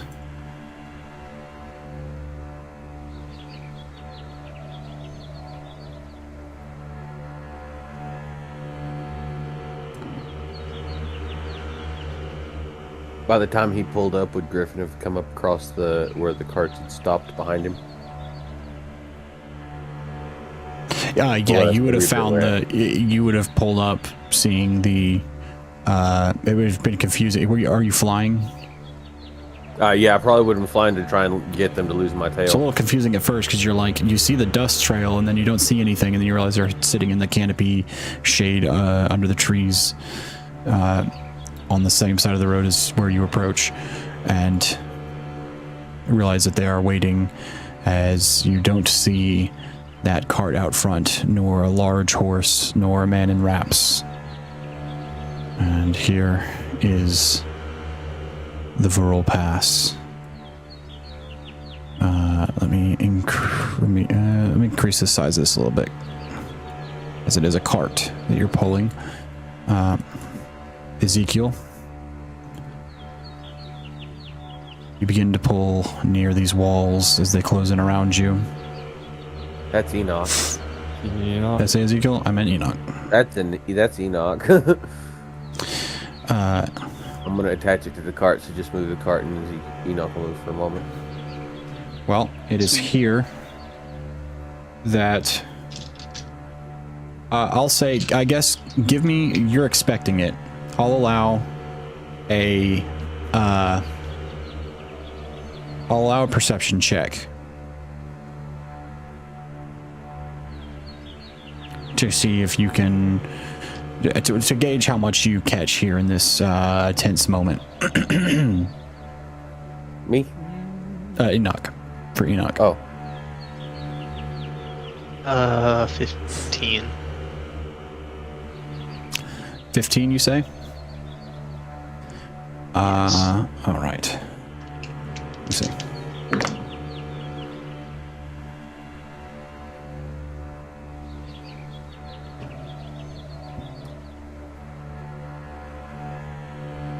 Fifteen.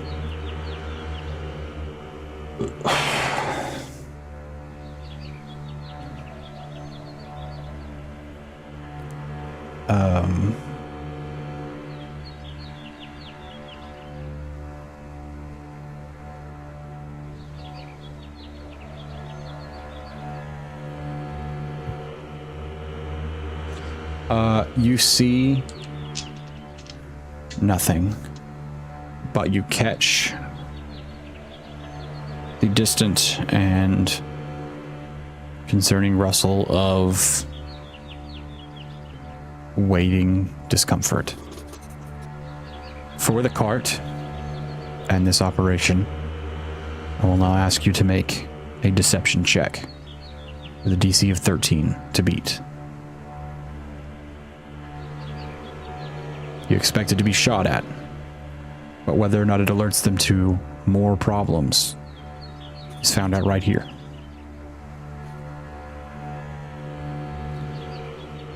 $18. 18 is over that number.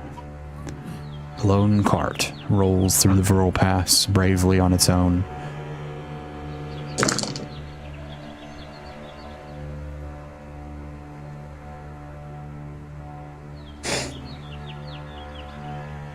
I'm only going to pull the significant ones that seem like they might hit.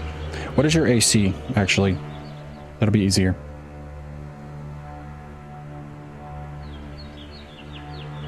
$14.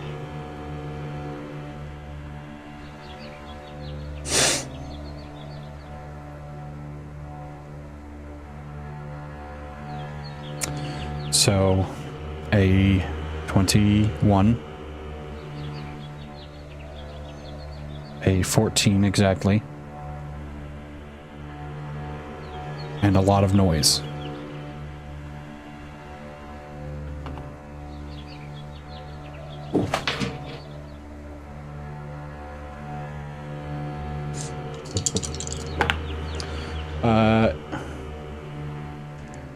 Enoch, you take 14 points of piercing damage as you are hit with 2 crossbow bolts that fly out from behind some of the trees and from around inside the pass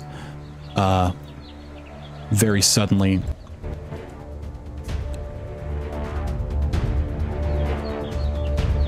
As you take these crossbow bolts into your body unwillingly, what do you do?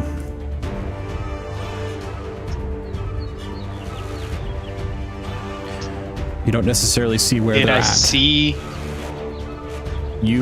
I will say, looking around, you spot about 2 of them, and you see some near the trees on the ground around you, and actually some in the trees up above at the road level. But with the number of crossbow bolts just shot at you, no time to count right now. You were hit with 2, and could have been 5 or 6, could have been a dozen more shots hit the cart all around you. You know that those behind the trees and in the trees are not the only ones. Nowhere near enough in that vicinity to be amongst the count. I'll tell you, a lot of other ones hit the ground around you as well.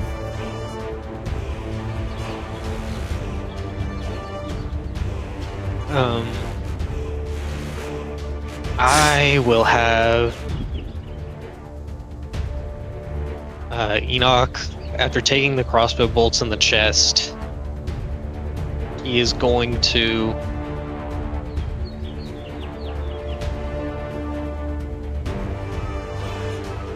like grab at his chest where they hit, and then he's gonna grab the reins and pull the cart up, just try to move the cart up just a little bit more. Okay. And he's going to move it up to probably about here. Mm-hmm. And then when he does, he's going to unlatch Duke, but he isn't going to hop on his back just yet. He's gonna pull up and stop, kind of look around. Gonna shoot me, at least be a bit of a better shot or let me through. Roll his shoulder. You suspect a reload. There's no answer back.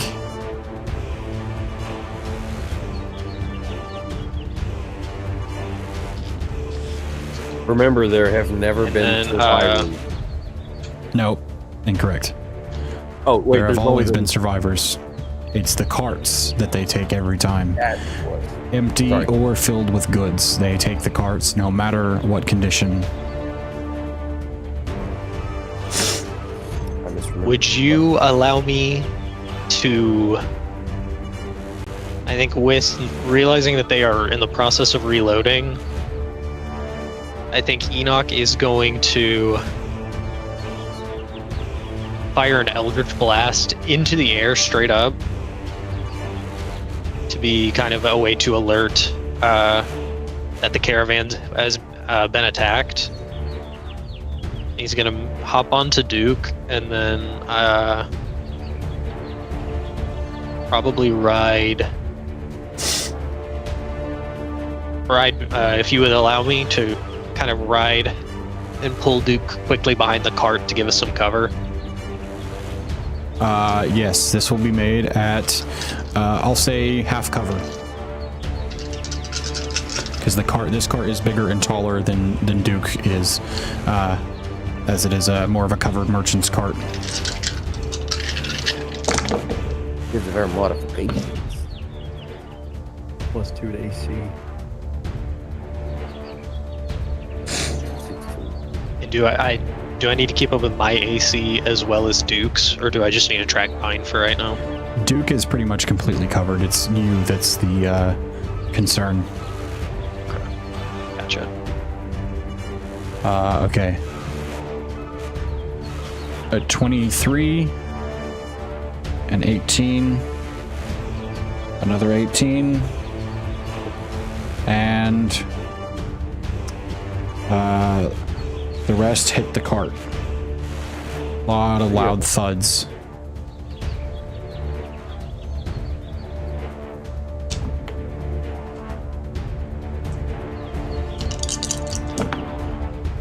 This time you take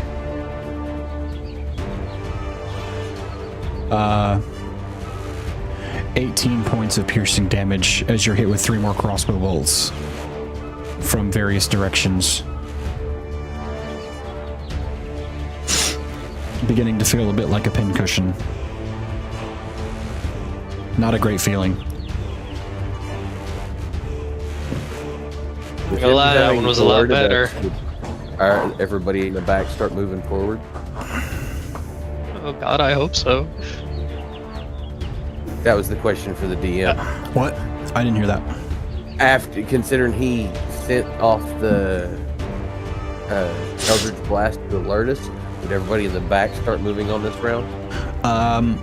With an Eldritch Blast as a signal, and having expected him to, because the expectation was for him to return before moving forward, right?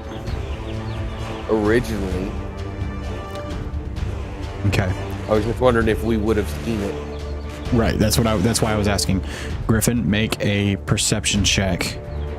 I gotta be honest. I gotta be mean. At disadvantage, because it is daytime, and that is green fire in the air exploding. It is uphill, so it is visible.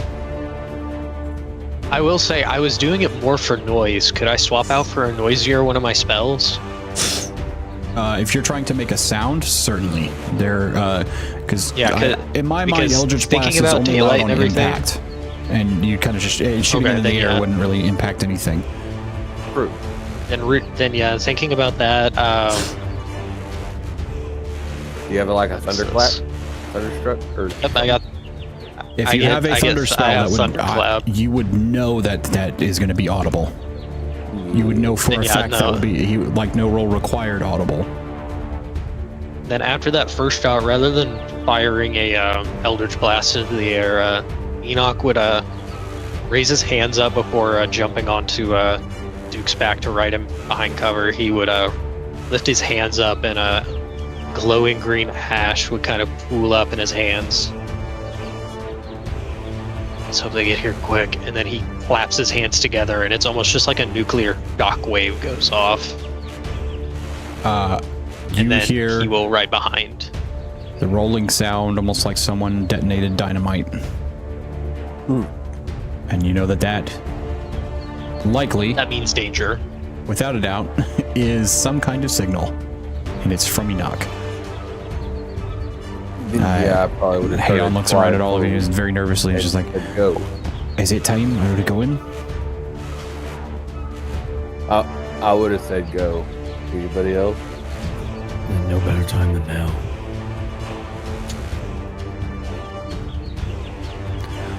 Charge!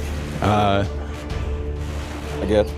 Lieutenant Stones pulls his horse up at the head of the road before everybody. His spear in hand now, raises it up over his head. He says, "To arms!" and then rides off. His squire in tow next to him, carrying a halberd of his own. Your horses are brought forward at this signal, and the wagons are abandoned. All of the extra horses being brought up. Well, not abandoned. The faster moving wagons are occupied by those on foot, and those wagons are brought forward. And the line was cut long ago, waiting for this signal. Actually, no, I probably would have been sitting on somebody's pommel because the horses will run faster than me at a double dash, or at a dash. Yeah. And then I'll take off when I get closer.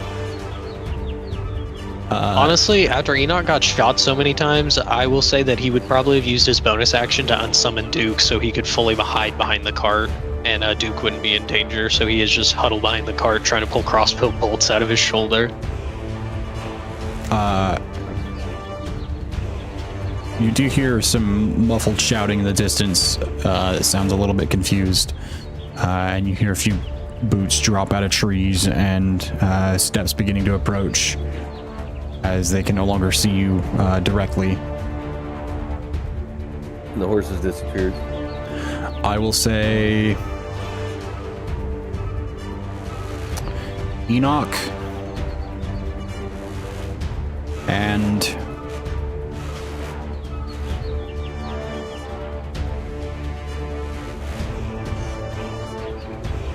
and somebody from the party.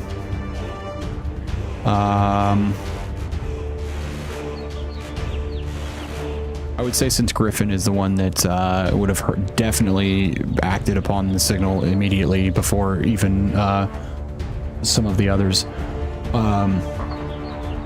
Griffin and Enoch, give me initiative checks.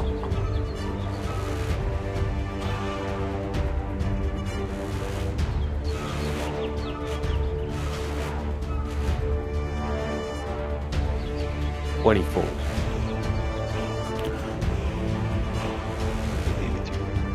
18.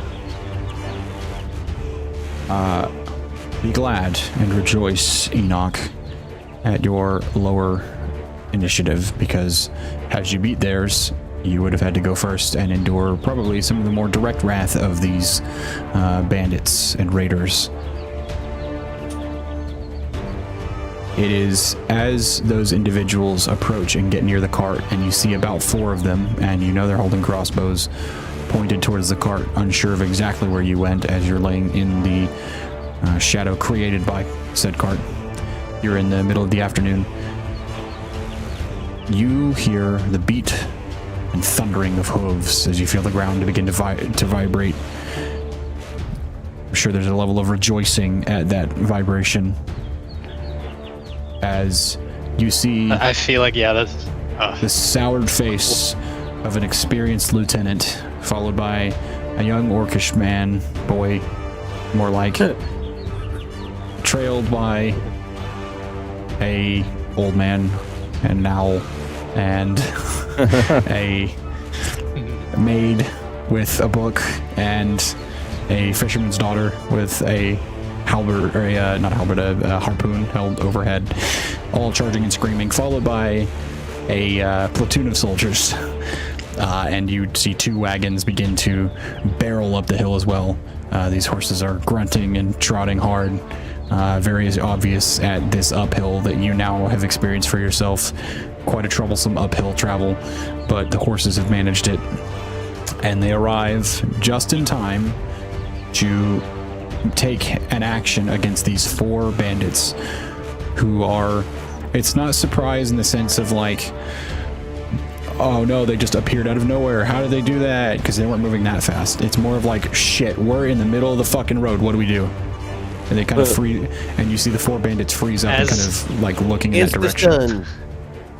As he sees them kind of freeze up and watch the party ride up, Enoch just kind of starts laughing louder and louder. And then as he gets the last bolt out of his shoulder, he'll spit out a little blood. Give him hell, guys. The instant I came with inside, I would have shot with my rifle at one of the 4 individuals, or if I could see them. All right, rifle shot incoming. Probably what else? Guard. Who else has something for them?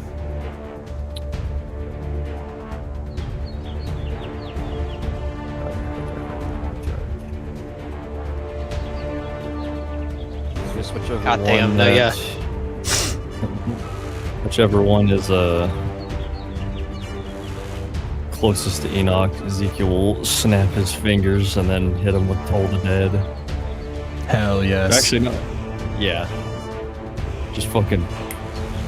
Marcella will ride her horse wide and like perch on the saddle and then kind of do like a midair fancy somersault type of situation, facilitated by the way she jumped off the horse. But it kind of lands between 2 of them, and she's gonna do a sword burst, standing between these 2. Hell yeah. And I will say, as some of you realize that in taking the action, it's not like a direct, like you're looking at her, watching her do it, but as you're lifting your hands to take your actions, I will say Griffin, being the fastest here, takes his shot, but following right after him, your surprise is that as a blast coming out of the hand of Hayon, headed towards one of these individuals, ready to knock him down and take him out. What does Noah do as we ride up, surprising the 4 stuck out bandits amongst this situation? By the way, I said that, but that was wholly a firebolt going on with me power shotting it. Right. Through my gun. What does Noah choose to do in this situation? I'm going to... Let's see. How many bandits are there? Right. Okay. So around the cart where you know Enoch is either somewhere nearby or possibly under it, you see 4 I was about to say, I am towards it. sitting if they're right here, they would be able to see Enoch leaned up against one of the cart wheels.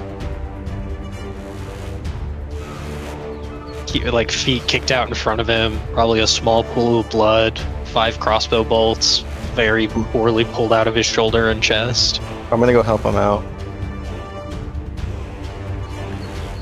All right, so you're gonna go for Enoch. Yeah, I'm gonna move it 20 feet, try to just give him some reinforcement. All right. And Polyran is going to extend his hands and gather stones from the ground as he sits on the front of one of the wagons as he approaches. Gathers stone to his hands and then prepares to hop off the cart and take action, as he had to kind of come in last because he can't burden one of the horses. And I will say, I was wondering about that, and then you said, at all of us having chosen our first action for the upcoming conflict, then it will end the session. Ready to take on the Vural Pass gang, and whatever this fight may entail, and whatever's going to happen after. Because there's a fight, yes, but there's other things to discover as well, as Griffin has spotted their clever pulley system up to the top of the cliff.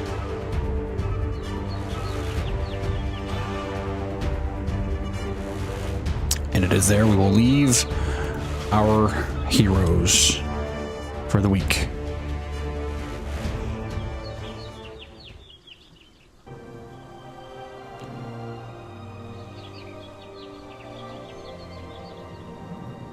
All right. Any notes? Any things you want to remember? Make sure you write them down. Don't forget them. Don't lose them. my only thing is Enoch's letter. Enoch's letter. I will get that to you. As that is the singular thing that I forgot to prepare for this week. But I'll have it to you. Sweet. Sounds good. In the case of the conversation, it works in yeah. I just don't want to say retroactively, but it works at any kind of time that it's given. But I will get that to you soon. Sweet. Any particular questions? Any burgeoning ideas, concepts you want to share, things we want to plan? We have our first actions prepared, and I'll be sure to try and either write them down or remember them so that we have them ready to go for next week. Just 9th level, kill every guy here. 9th level, I'm gonna cast 9th level, kill him.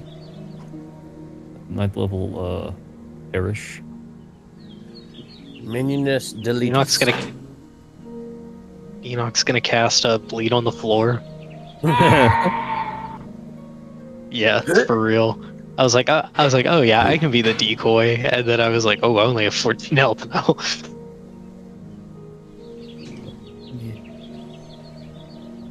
It's hilarious. Level, pull this guy off the cliff. Let's say I grabbed, I want to say probably 8 or 9 d20s. You had a decent bit of luck on your side there. Not a great modifier, but at the same time, that many dice. That's what I was about to say. That's what overwhelming force is for. Overwhelming force is arriving, prepared to deal blows. I will say that second time when Enoch was like, that shot was a lot better, he wasn't kidding. That took a lot of the wind out of his sail getting hit after he was being smart and then got shot even more. So, Colton, you said you're going to be gone next Saturday, right? Which is partly why I was trying to not get directly into the combat right away. I'll be gone, but okay. Hopefully I won't be I shouldn't be out past session time, but... Oh, okay. I didn't know. I had assumed that you were just going to be gone. No, it's like a... I could use the distraction because I'm going to be alone all next weekend because they're going on a little vacation with Nana. So I'm going to be here alone because somebody's got to take care of the dog, and I'm not going to do like I did with Eufaula and drive back and forth to Tulsa. That sounds terrible. An hour and a half back and forth repeatedly multiple times a day. Sounds terrible. 30 minutes I can handle. Yeah. Hour and a half. I ain't doing that. Yeah. I'm gonna very sadly sit this one out. When I sent that message about join NVC earlier, I had literally just got back from Tulsa. Oh shit.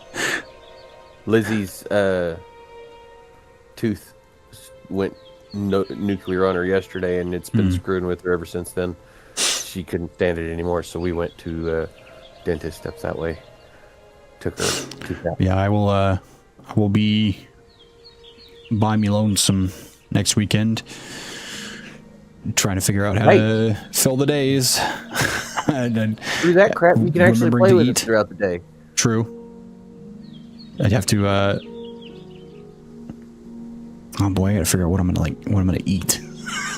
That's always the hardest can part. remember to I eat. feel that. Because I start doing stuff when I'm by myself and I start doing stuff. I forget to eat. I don't eat half the time on the weekends until it's dinner time, and I'm like, oh shit, I didn't eat all day. Well, mine's a different reason. I have the ADHD makes me forget to eat. I don't think about it. I get distracted and then I just don't. I'll go like 10 hours without any food. Or something, and I don't think about it. So yeah, I think most of us are in that particular predicament. Yeah, she was going that one time for some kind of thing for was it her nursing or something like that? I forget exactly what it was. No, that was something else.